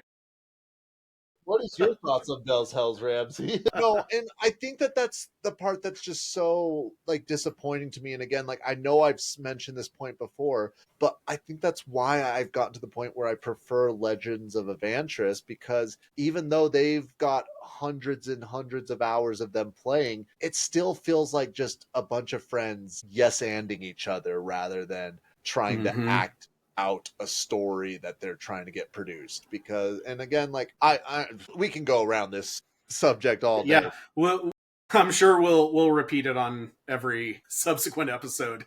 I'll do my best to not mention this going forward. But I do want to talk about the actual Anders fight, because this was such a good fight, especially where it's so emotionally depth, where this man is clearly evil. And I think that he does such a great job of being that personification, because like, I think that there's such a one thing that I understand why they've sort of stepped away from doing this, because of the negative connotations and how people interpret it.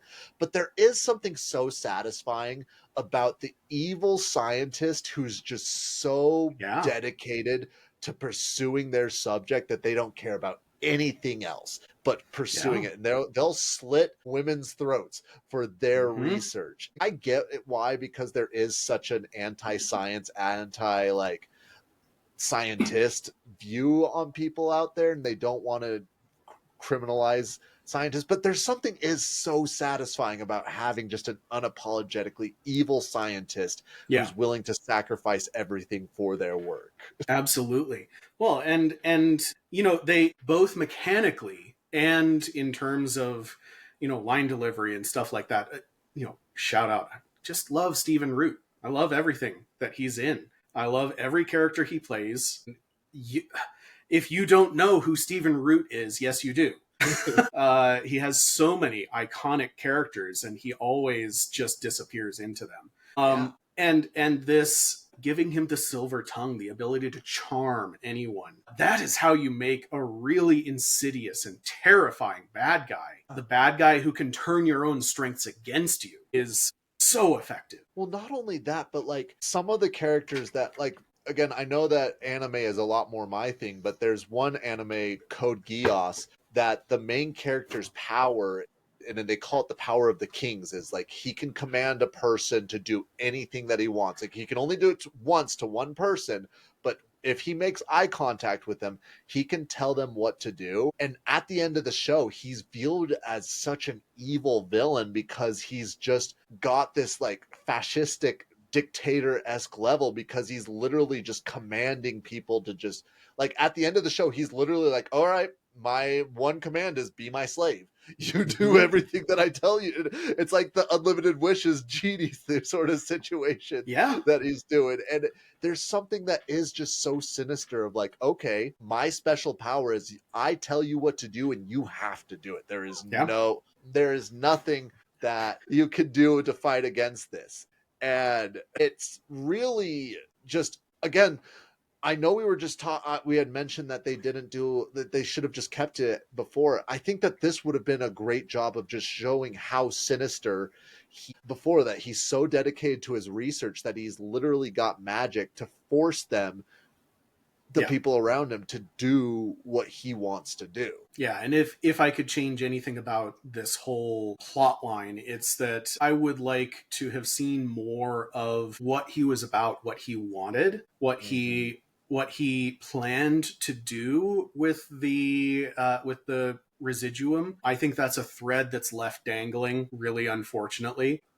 I also think that he's taking up the space of another character that, again, for reasons that we've talked about and make complete sense, could not be included in the show. But the Rakshasa, they very briefly allude to it, but the Rakshasa is this manipulator kind of character, and such a good one. And it's another almost legendary D&D in-joke that if you look at the stat block for a Rakshasa, you'll say, this is a crappy monster. But then you start to realize what they would do if they were really on top of their game, and you try to play them smart, like they know what they're doing and how to use their powers to their best advantage. And you realize that you could actually screw your characters over. I don't know, Colby. I think you're really underestimating backwards hands. Like, backwards hands make such a... You try fighting someone with backwards hands, like, you can't do anything about it. Seriously. It still mystifies me that backwards hands is the weirdest thing about a Rakshasa. This demonic thing, and the most scary thing about it is that its palms face out. No, I completely agree on that front. And again, I completely also understand why the friends react when Percy shoots off the jaw and they're horrified by it. But at the same time, if I was in that situation, I don't want to say I'd understand, but I get it. Like, this guy just manipulated all your friends. He slit your sister's throat. Like, I mean, I oftentimes think about, like, what would I do if I found out somebody hurt my sister, like my little sister? And shooting someone's jaw off, I wish I could say that was something, that the most horrific thing I could imagine. Exactly. You'd be like, shoot his jaw off, and what else? Exactly. But I mean, you're so right. The terror of, or the disgust of what Percy did to him doesn't match the disgust or terror of having your barbarian or your paladin turned against you. And this is something real. This is another like DM move that if you're a new DM and you haven't tried it, charm the party's barbarian. See how fast things change. Yeah. And I do also have to point out, I wish that we would, because it's a lot bigger of a storyline in the story, that Grog and Vax, yes, they're friends and they have like a very interesting relationship, but it's a very much a love-hate relationship in the stream. Like, Grog like loves joking around with Vax, and Vax doesn't. Grog's ideas of jokes oftentimes is like, oh, I'm gonna chop off your hand. Ha ha ha, I chopped off your hand.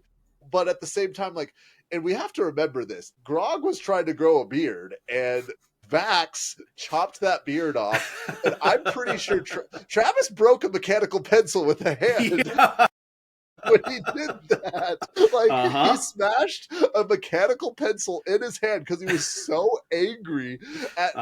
Here's the thing: I've been there. I've been there when other players have done something to my character, and I'm just like, I have to play my character not understanding it and just getting so angry. And I just wish that they would have leaned in a little bit. But again, we keep knocking on it. They have so little time. But in this episode, we did at least get that sense where, I think Grog kept getting his kills stolen by Vax, and he's like, I fucking hate you, Vax. Yeah. I fucking hate you. And then once he got turned, he immediately, even though he turned on the party, he didn't attack Percy first. He attacked Vax first. Yeah.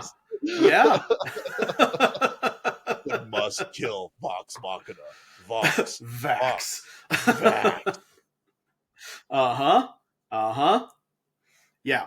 I mean, and those are some of the cool things that you can do when your players are on board for having rivalries within the party. I think that's something that can be hard to do interpersonally, because nobody, unless it's somebody who is really used to being practically joked against or something like that, because it can get really real. I'm not going to say, this is another hey, new D&D players, go mess up anything that other player characters have going on. Bad idea. Yeah. Get buy-in, talk to people outside of the game, say, I'm interested in having a little rivalry between these two characters, maybe a prank war. If everybody knows what's happening, then that can be fantastic. That can be so much fun, and it's seldom done, but it can be done so well. And I will say this, if you are a new group, what I would recommend doing, so something that I have going on in my current campaign, and you'll love this based off of their name, Colby, is I have the Gang of the Toad. And the Gang of the Toad is a rival adventure group that has the anti version of each one of the players, and everything that the players do, they do better, or their marketing's a lot better. They'll show up to a town and save the town, and everybody will be like, oh, the Gang of the Toads saved us all. They're like, no, we're the ones who did it. But it's just because I give them moments where they'll stay at the same inn, and they can they'll start a brawl with each other, or they'll try to do prank wars on them. And then I also do give them chances to okay, we're going to battle royale. It's going to be you guys versus the Gang of the Toads. Mm-hmm. And so it's a real rivalry that they can at least practice having on NPCs. Yeah. And if it does translate over, it can go within the party. But I think that I think it makes it very compelling to have your anti D&D group. And it doesn't even have to be that they're evil. It's literally that they're just they're the, is it Gary? That's the rival of Ash in Pokemon. Yeah. Like Gary's not Ash. evil. Yep. He's not evil. Possible. He's just the kid next door who's I'm going to beat you. And that's their entire rivalry. That's it. It's very innocent at the end of the day. And I think you can very much have an innocent rivalry with other party groups. And it's also fun just if you as a DM are missing having a player character that you go ahead and create, that's the fun that I got to. I just went ahead and created 5 characters with player sheets. And again, I know that's the holy rule you're not allowed to do, is go and make a full-on character DMPCs. But that's what I did. I just went in and created 5 different characters. I've been leveling them up each time that they the party levels up, and it's, if one player dies, one player dies, the Gang of the Toads, and it's fun because literally whenever I say Gang of the Toads, there's just fury erupts around the table. They're like, oh, the Toads! Yeah, absolutely. I mean, there is a, one of the published D&D campaigns is largely based around the concept of having this rival crew who have the same stakes, who are after the same thing. It's the Call of the Netherdeep, the Critical Role campaign. I've run it a couple of times, and I can tell you all of the ways that rival parties go wrong. There are so many ways it can go wrong, but you're absolutely right. Having foils, having somebody out there that the party doesn't feel like they've ever gotten to the point where they should kill each other or really have it out. That's a careful line to draw. You hate them, but you can't really say that you should just go kill them now. It's not come to the point of murder. Yeah. Well, and that's where like I set up situations, and again, like I know they're very situational, but there'll be like summer equinox fall where there's like a fighting pit, and we have clerics on standby that to heal Yeah. everybody. And like, hey, go fight the Gang of the Toad. Like you can get some of Yeah. that frustration out on them, and Yeah. so, Exactly. and again, like I complete like luckily I haven't stumbled across any of the pitfalls of having a rival gang yet, but I've had a lot of fun with this rival gang. Very much is like the Gang of the Toad, those assholes over there. And For me, it was it's Emerald Pact.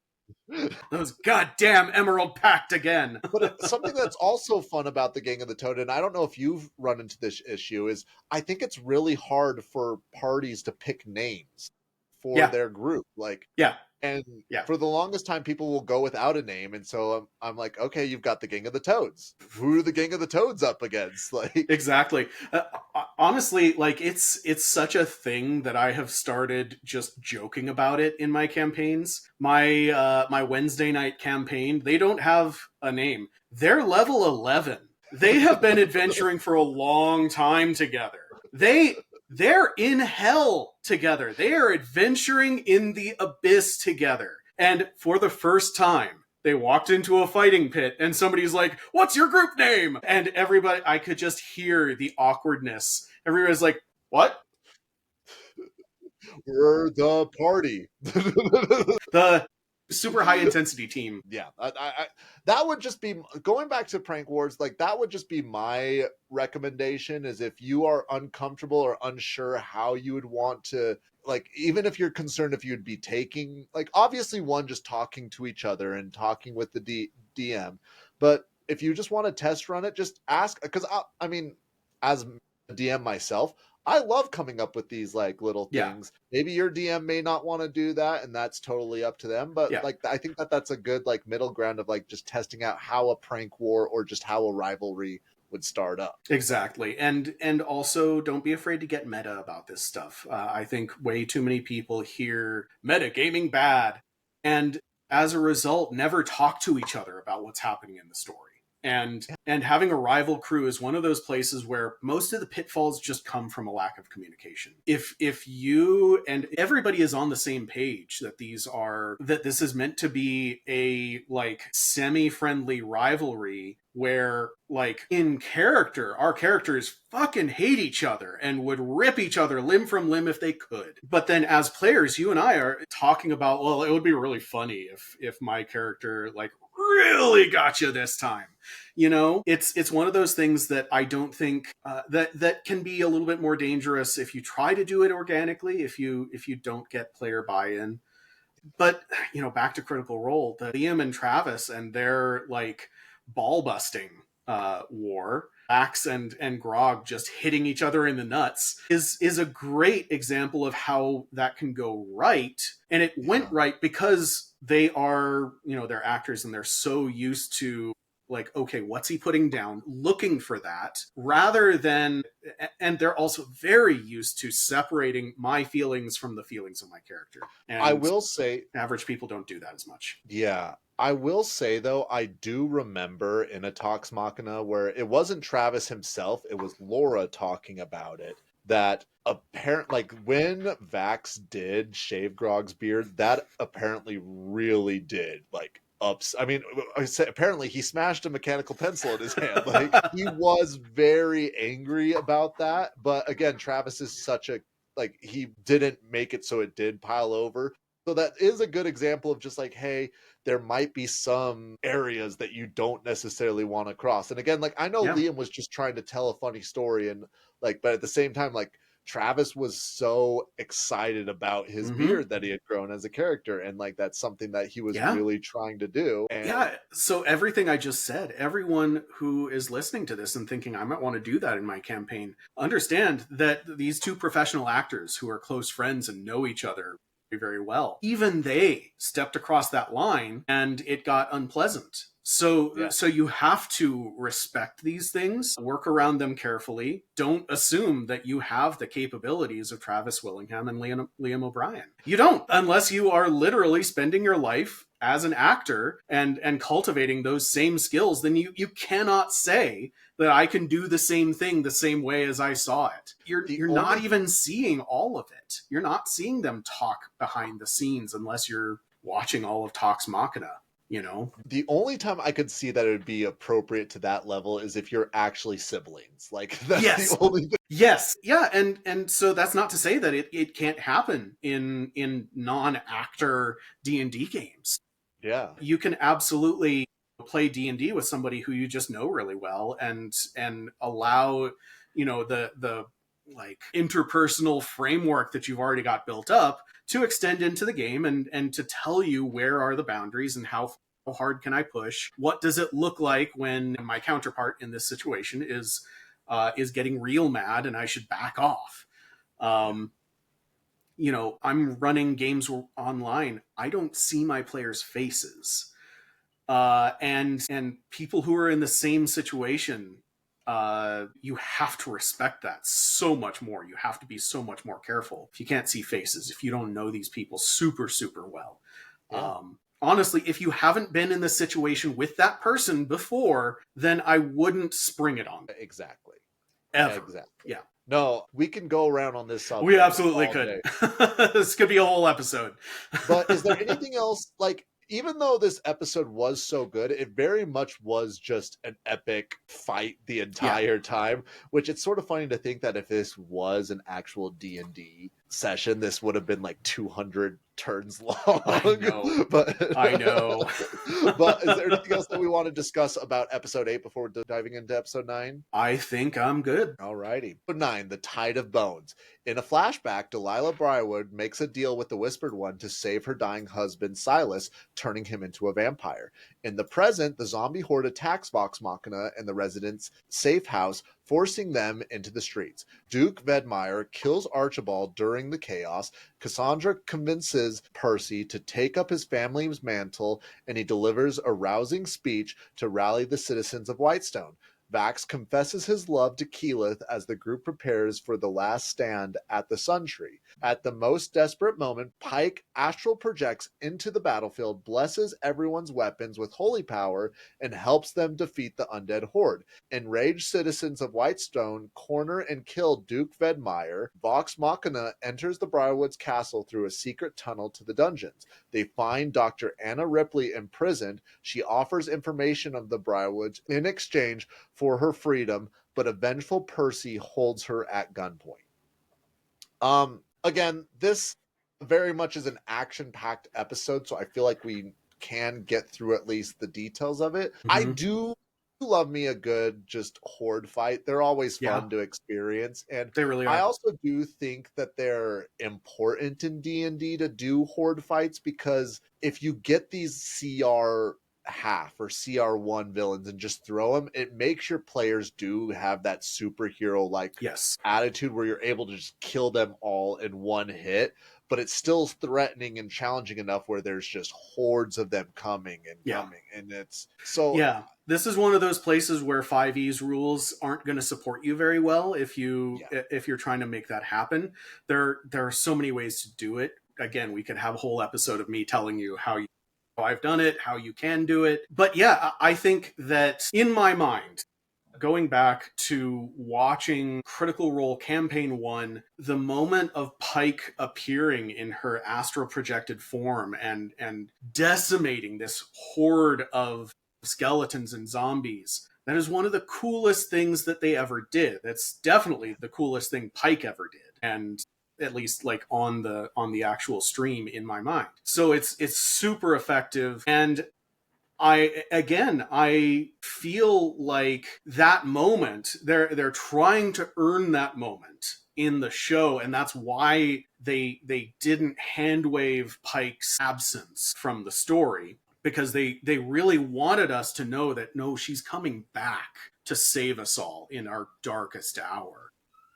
Yes. That's how we want to see Pike. I think maybe the lead up to this was botched, or botched is strong, but like less effective than it sloppy. could have been. Yeah. Exactly. It's such an epic moment. And to me, watching Critical Role, part of the reason it was so epic is because I didn't know it was going to happen. Yes. Well, and it's also so epic because, and again, I know this is very situational, but it just shows, and again, like we were just bashing on the power of friendship as a concept or the power of, but Yeah. it shows the idea of what happens when Vox Machina is all together as a team. When they're a complete unit, they're able to accomplish what feels like anything. They're able Yeah. to just completely decimate armies. They're able, and we're going to get a much better moment of this in season 2 when they attack the Goliath encampment. It's very much of like individually they might be weak or stupid or fuck ups, but when they're together, they're just this A team who can just wipe out armies. And I low Exactly. key love it. And again, like we were just talking about it being a poor story before, but when it's framed like this, I think it actually really works. Yeah. I think, yeah. And again, I think that if you want to have a character come back to save the day in any story you're telling, whether it's D&D or something else, I think that there, at least in this moment, there, what I can think of is, so there's two ways to handle that. One is where you show why they're gone. You spend some time with that. But I think, and the other way, or we could say it's even just an ingredient that works really well, is make sure your audience forgets that character or that out of this situation is an option. Yeah. You'll, if you start looking for this, it's going to ruin every piece of media you watch. You'll kind of start getting used to watching things and making an inventory of plot elements, characters, MacGuffins, whatever you want to call them. But there's things in a story. And if you have been left to forget about one thing, then like you're almost guaranteed, if the storyteller is semi-competent, you're guaranteed that is going to be the thing that comes back to save the day 2 episodes later. And I do want to just comment that I think this just, I don't know why this just came to me for it, but I think I totally understand why, but I think the reason that they had the particular story that they did with Pike is they still wanted to include Ashley Johnson as being as big of a character as everybody else is in these shows. And like if we would have gotten the story that we would have wanted, Ashley Johnson would have probably been in not even half the episodes that were there. Yeah. And Yeah. again, it's not necessarily fair on Ashley to do that because like she's just as much of a part of Critical Role as everybody else. It's just the circumstances that her You character can, was in. I mean, if you know how Critical Role came to be, you can say that she is the most responsible for it becoming a thing. Yeah. She's the one that made the connection. She was the common link between the streaming platform and the group of the D&D story, and it was her going to an Avengers after party and talking to Felicia Day about D&D that made all of this happen. So like again, I so agree that it would not be okay to deprive Ashley Johnson of the spotlight. But also, I think that they either needed to change Pike's absence a lot and rewrite more extensively, or make it so that she just was never gone. Give that up. Either earn it or give it up. This is one compromise they made that didn't pan out, didn't work out very well. Speaking of something just not panning out, like, and this, I want to preface this upcoming scene I still loved, but in the live stream, it was so much more meaningful, and I loved it, and it's such a oh shit moment to me, is when they discover Ripley in the jail cell. Because in the stream, she had a disguise spell on herself to look like an old woman. And the way that they discovered that she was an old woman is, I don't remember if they tried handing her something or if they just went to like shake her hand and the hand was missing, but it still showed a hand. But there was like I remember Matt Mercer saying, there's no hand. And like everyone was like silent because at first everyone was like, wait, what does that mean? Oh, that's what that means. And like, because everybody at that point knew about, and I think that that's the part, is they just didn't have enough time to preface that Anna Ripley is really the villain here, because at that point people knew that Ripley was the actual villain. But in this story, we don't even really know who Ripley is other than a background character. Exactly. And it was such a moment where like you could see on Talison's face, like just the shock and then anger and just the emotional weight of like, especially because Taliesin did like the creepiest thing where he had his smile, but you could just see the anger in his eyes where he's like, yeah. Hello, Anna. Give me one reason why I shouldn't pull this right now. Yeah. Yeah. Once again, I think this is one of those moments where you can see how good of a DM Matt is. I think a lot of people will point to his voices, his characters and background and stuff, but I think to me, it's more about the places where he knows exactly how to twist the knife and then step back and let people do with this moment what they will. The Sun Tree, the hanged people on the Sun Tree is one of those. In the early part of the Vengeance arc, which this is, you want to show why we hate these people, why they deserve what's coming. And then once you have really sold that idea, put a little doubt in there. Say, hey, maybe this one doesn't deserve it. Maybe this one, especially with Taliesin going where he did with Percy and Percy going down a very dark path and letting this revenge consume him. It was absolutely brilliant of Matt to say, hey, this name, one of these names on the barrel of your gun, I'm going to make you doubt whether they deserve it.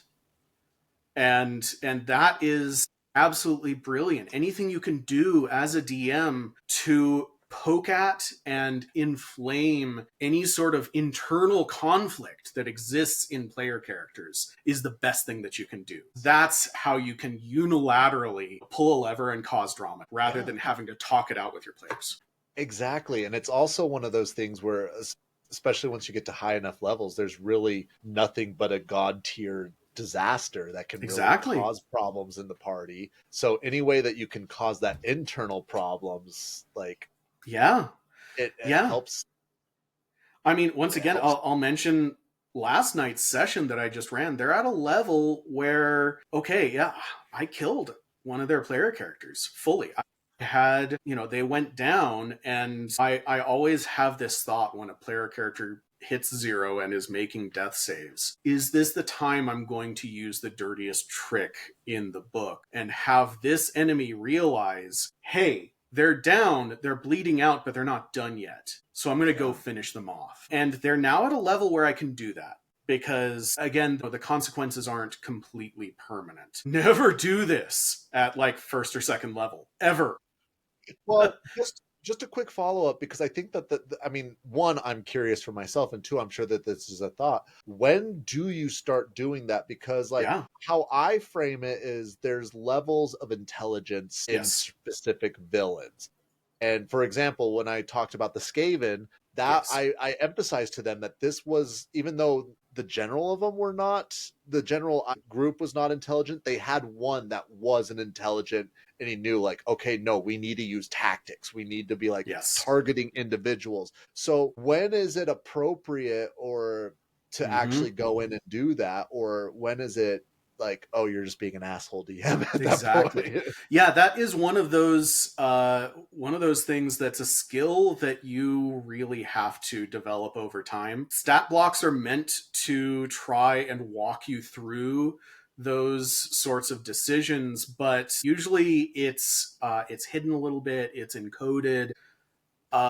I think that anybody who hasn't thought about this before or who is fairly new to this, there's one resource that I have to point you to. It's a blog called The Monsters Know What They're Doing. And it is by an experienced DM who has thought about how would each creature in the monster manual and beyond think and react in a moment. So reading that is that was my first step, trying to train myself to decide how to decide when it's time to have enemies that spread their attacks around the party, because then nobody's going down. They don't have to worry about, the the massive difference to the action economy when you have one character go down. In easier fights with dumber enemies, you can just say, oh yeah, it attacks the closest thing to it. But I would say probably 50% of my time and mental effort in when I'm actually at the table running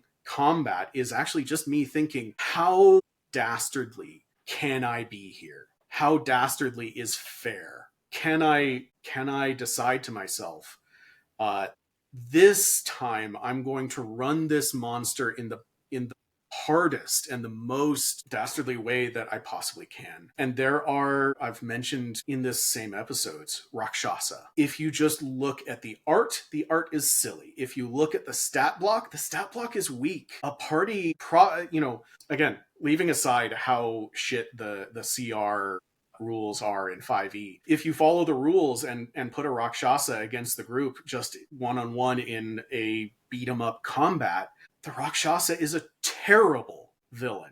It is a terrible monster. It's a boring fight. But if you think that this is a creature that can get out of any situation it finds itself in and can control and manipulate anyone, then you realize that the best way to run a Rakshasa is in whatever way that it never shows its face. I did always find it hilarious that one group had to go fight a white dragon, the other had to go fight a Rakshasa. And I'm like, where's the fairity in that? But exactly. They still took up the same amount of time to go fight the Rakshasa as it did to go and find the white dragon. Yeah. Real quick, Colby, Charlie is holding back on us for some reason. Charlie said, I was going to say something, but then I remembered, do not give Colby ideas. Charlie learns. Charlie's been playing D&D for a very long time, and he knows what to do and what not to do. Well, Colby, is there anything else that we want to necessarily discuss with this episode in general, or any of the 3 episodes that we've covered? I think I will just, again, briefly talk about the mass combat in this episode. Not that they show a lot of it, and not that it even lasted that long in the live play, but this is something that you should do at higher levels, and it's going to take some extra effort, or you're going to have a crappy combat that either pulls the rug out from under your players and sucks for them, or pulls the rug out from under you and sucks for you. So I'm not gonna tell anyone that it's easy. If you're a new DM, it's not easy to run mass combat. Go look for resources, use MCDM's minion rules. That's what I swear by. Last night's combat that I've been talking about this whole episode was mass combat. And that was straight 5e rules. Just using CR 1/8 enemies against a level 14 party, you end up creating good minion rules when there's that huge disparity of power. At that level, if somebody hits one of those minions, they're going down. That's it. And that's how you should do it. Really weak monsters that are going to go down when your player characters do basically anything.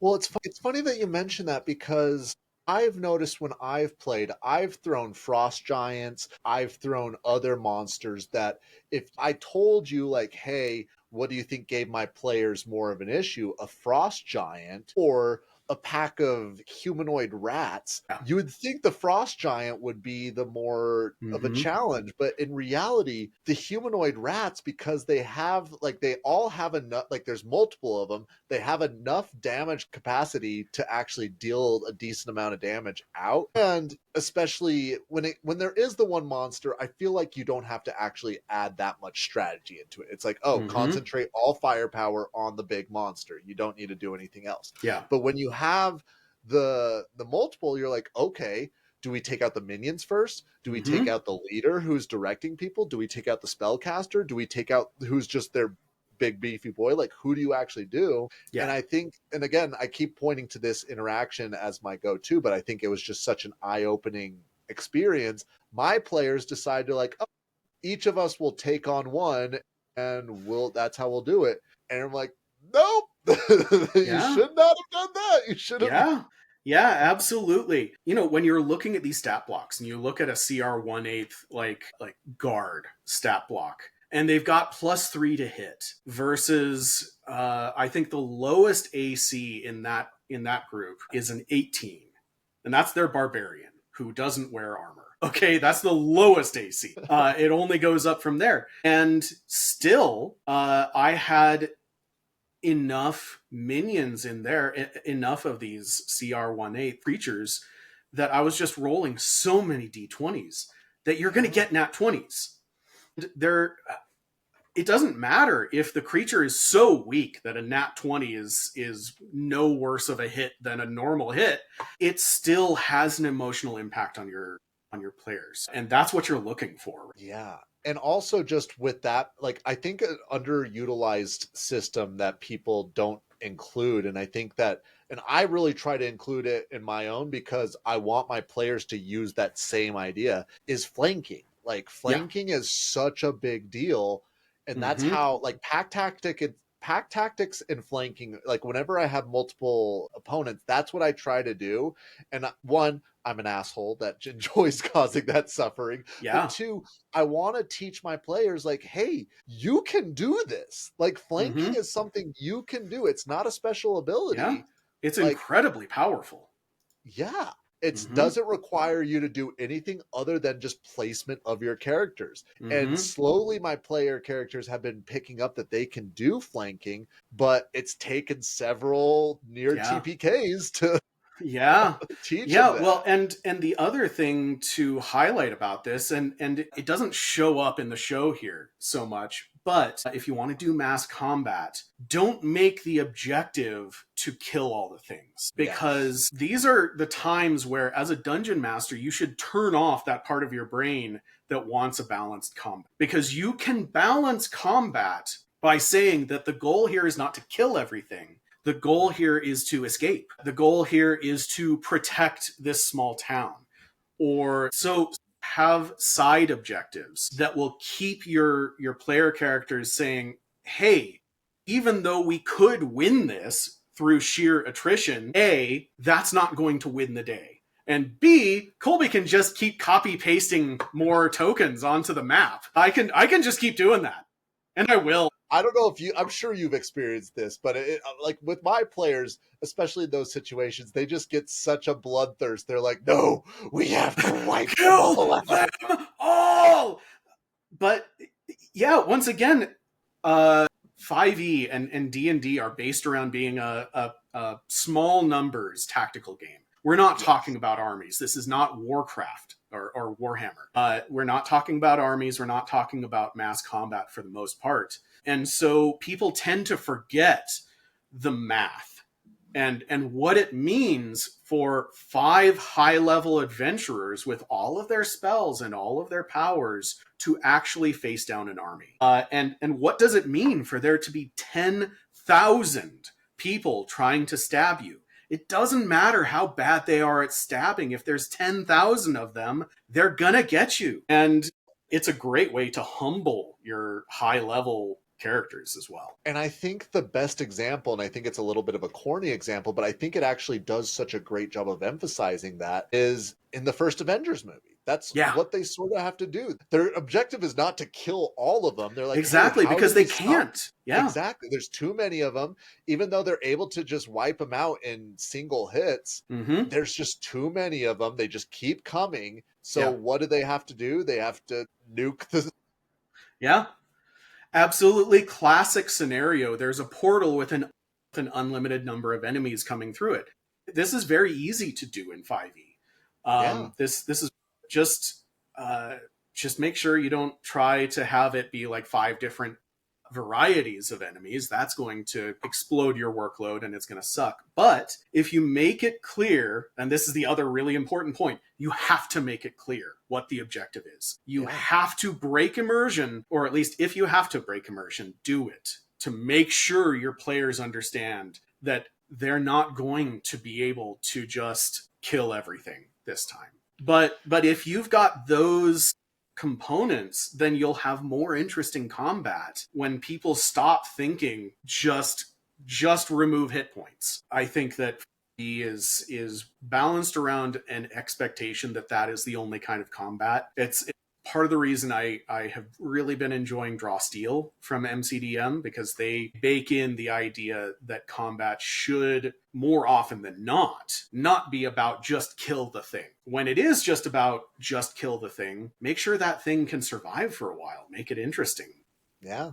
They have a specific class of monster that is different from every other monster. They call it a solo for a reason, because it is designed to be as hard to defeat as like any 5 other monsters.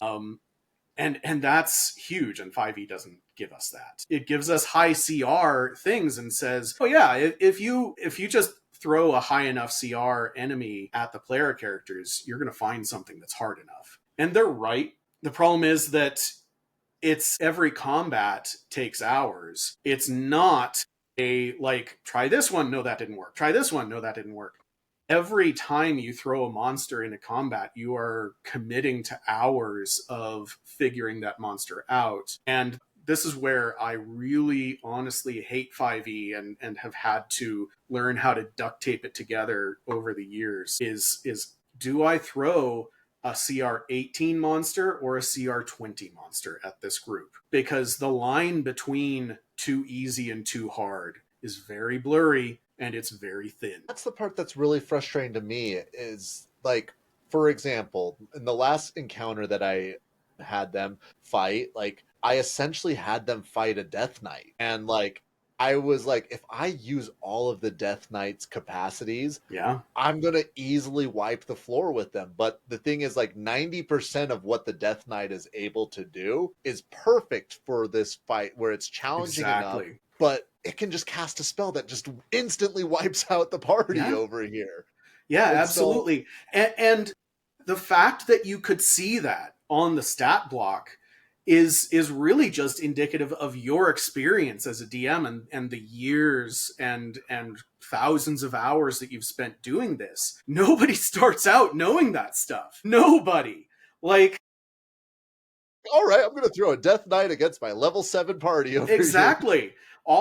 Every single B stat block is a mystery until you either gain such a level of experience that you have this like alarm bell that goes off as you're reading a stat block, and you say, crap, that is going to interact with this other ability and is going to make this way, way too hard. Or, oh crap, I didn't realize my party's cleric took X spell that is going to trivialize this encounter. And that sixth sense as a DM is what V leans on.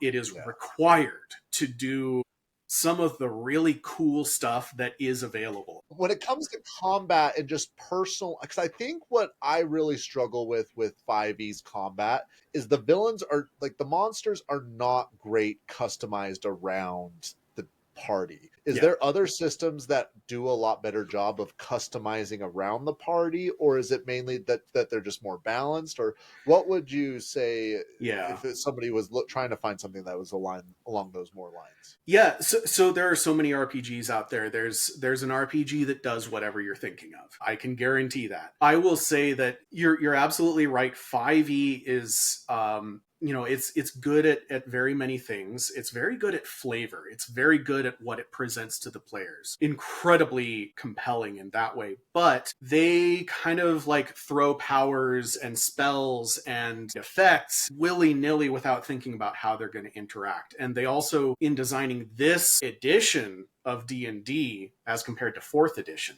where they tried to fix this, in this edition, they just said, okay, well, the difference between marshals and casters is what it is, and we're going to let it be what it is. And we're going to have those quadratic wizards and the linear fighters. You know, the high-level fighter says, okay, for my turn, I cast bonk 4 times. And go on to unfortunately, the characters that matter in those high-level combat encounters, where it's the person who might have the perfect spell that will trivialize this encounter. That is the interplay that 5e has. Other games, if you want to play a caster, you want to do magic and solve things with the one perfect spell, 5e is perfect for you because it's designed around doing that.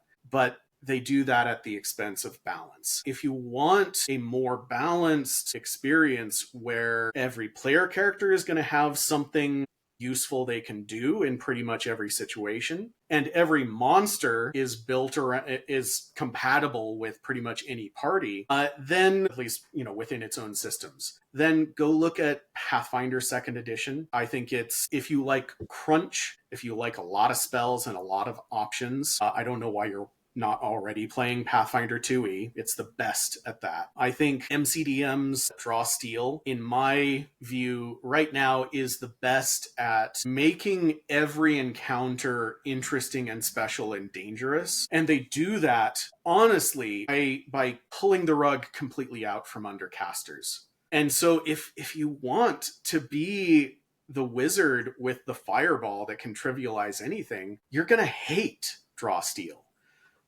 And you're going to hate 4th edition D&D because everything is powers on cards. Daggerheart does a lot of the same stuff. You have a power that's on a card, you can use it X number of times or X often, and then the creators can balance those cards against each other, those abilities against each other. So there's always going to be this trade-off, I think. So I guess to sum it up, what 5e is best at, what 5e does best, and why it's so popular aside from historical reasons, is because as a player, it really does give you that juice of, like, I found the clutch spell that changed everything. Other systems don't do that to the same extent. And well, you know how I feel about casters in general, so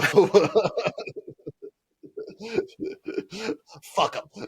Exactly. Yeah, most of the time, going back to our last topic, trying to figure out how to run monsters, most of the time, if I see a high intelligence score, that's a monster that's going straight for the casters. That's the monster that knows what a cleric looks like. Mm-hmm.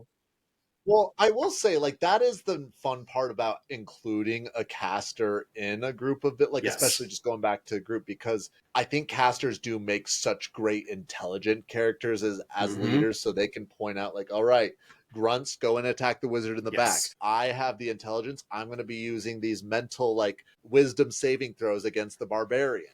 Yeah, they can be a delivery device for your good ideas and your tactical ideas and maneuvers and stuff. Whereas if you feel like your party is struggling, that's when you start paying attention to the low intelligence characters, and you have them start doing the stupid thing like attacking the barbarian head on. That's honestly how you actually balance 5e. Is you gain experience and you learn how to balance on the fly rather than with the provided CR system, which is absolute trash. Worse than nothing, actually. No, I mean, there's been so many times that I'm like, okay, if I use the calculator, okay, that was wiped out really easy. That killed them all. Okay, Yeah, exactly.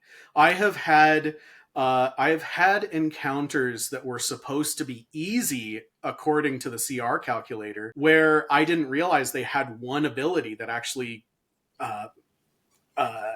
could just wipe out the party, as opposed to things that I was like, I want this to be a really, really hard boss battle, and then somebody cast Banishment, and I didn't have any plan for it. And it's super satisfying for the players to an extent. Being a DM, especially for 5e, is also about controlling your own emotions and understanding that, like, okay, that was really frustrating for me because I was going for this and they got that.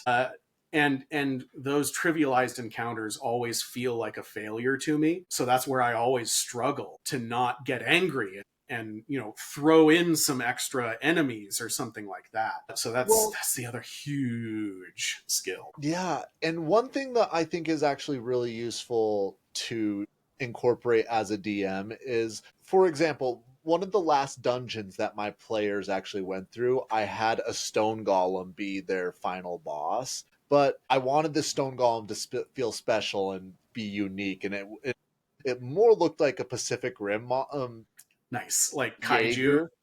Well, it wasn't. It was more like a Jaeger that was just coming in, and it was like Egyptian themed. And as a DM, don't be afraid to give your monsters abilities that they don't necessarily have, or like change things up. So what I did with this, because my party is so caster heavy, is I had these like blue orbs that were on its shoulder, and those essentially acted as counter spells. Like if it didn't, like if I saw a spell that was coming in, I'm like, I don't like that, boom, counter spell, and it just shatters. Like again, I know that that's just a trick that I've picked up over the years of just like, one, building a monster around my players that still aligns with the dungeon, but two, just making it so it's still interesting to the player.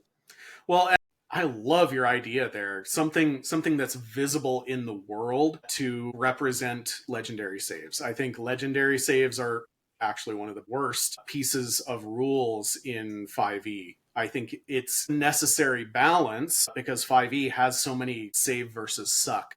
If you don't save against this spell, everything is over for that character. And so monsters have to have a way out of that. But there are better ways to do that even in the framework of 5e. Again, I'll point to MCDM's stuff.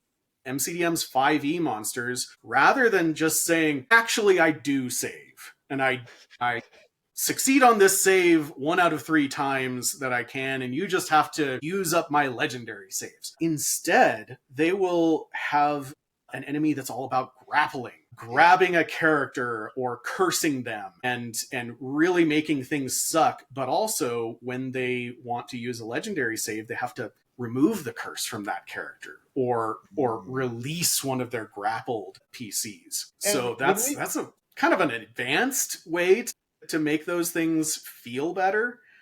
And we'll talk about it when we get to the Thordak fight in season 3. But like, there's several moments that you can visibly see, like, yes, this went through, legendary save. And then they try to like, oh, we used up the legendary save, guys, don't you worry. Like, to me, like, for me personally, I would have rather just not even give them the illusion that I would have rather them just say, okay, no, Thordak just says that doesn't happen.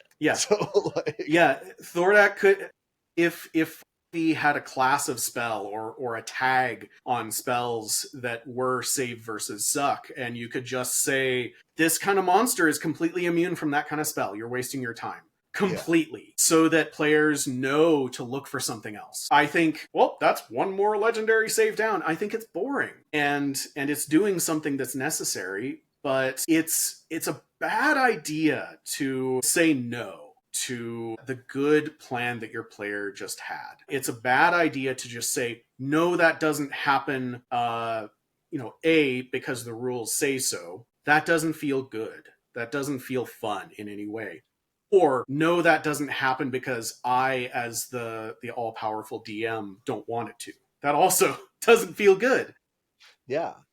So, again, a lot of becoming good at 5e is just figuring out many, many tricks for how can I get my antagonist out of the party's way? How can I allow them to be cool and do cool things and feel dangerous and difficult without having to, nerf the party?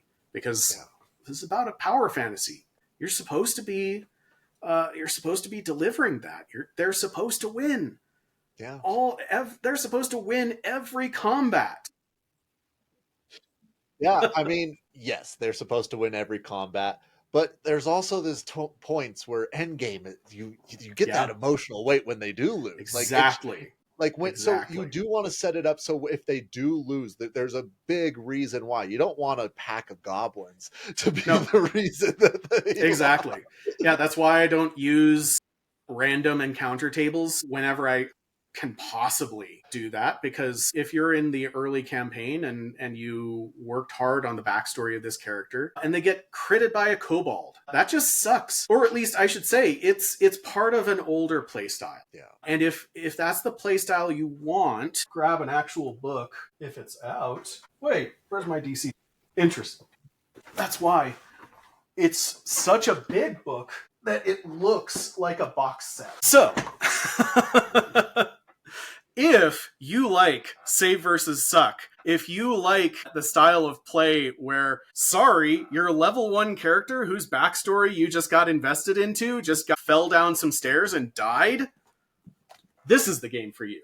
Dungeon Crawl Classics. If you like thick books, it's also your kind of thing.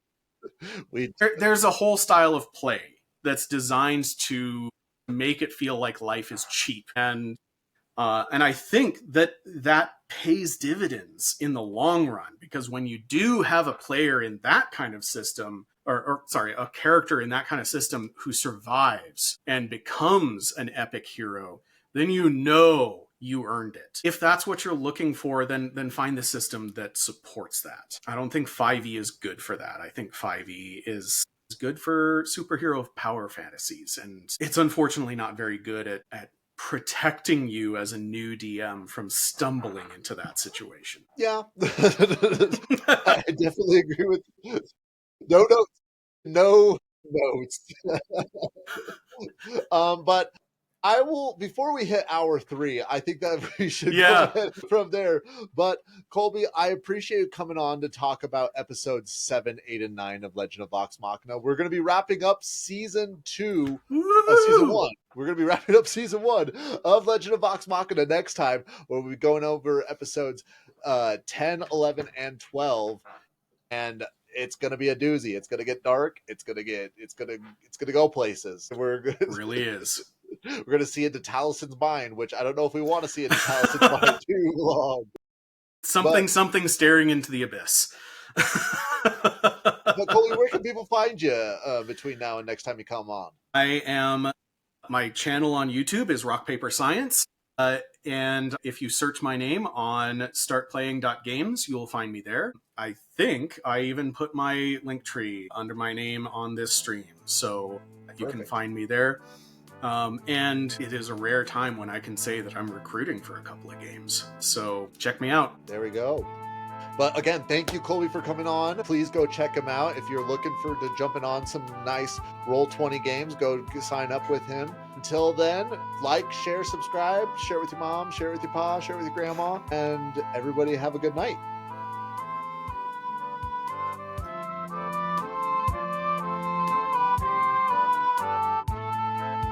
That's all for this week's Dragon Lore. Takes cold and hot, spread shore to shore. Enjoyed yourself? Please join the squad. Follow on social media at BigLizPod. And one quick reminder before you go, to rate, review, and share the show. Thank you for listening. It means a lot. See you next week, same time, same spot.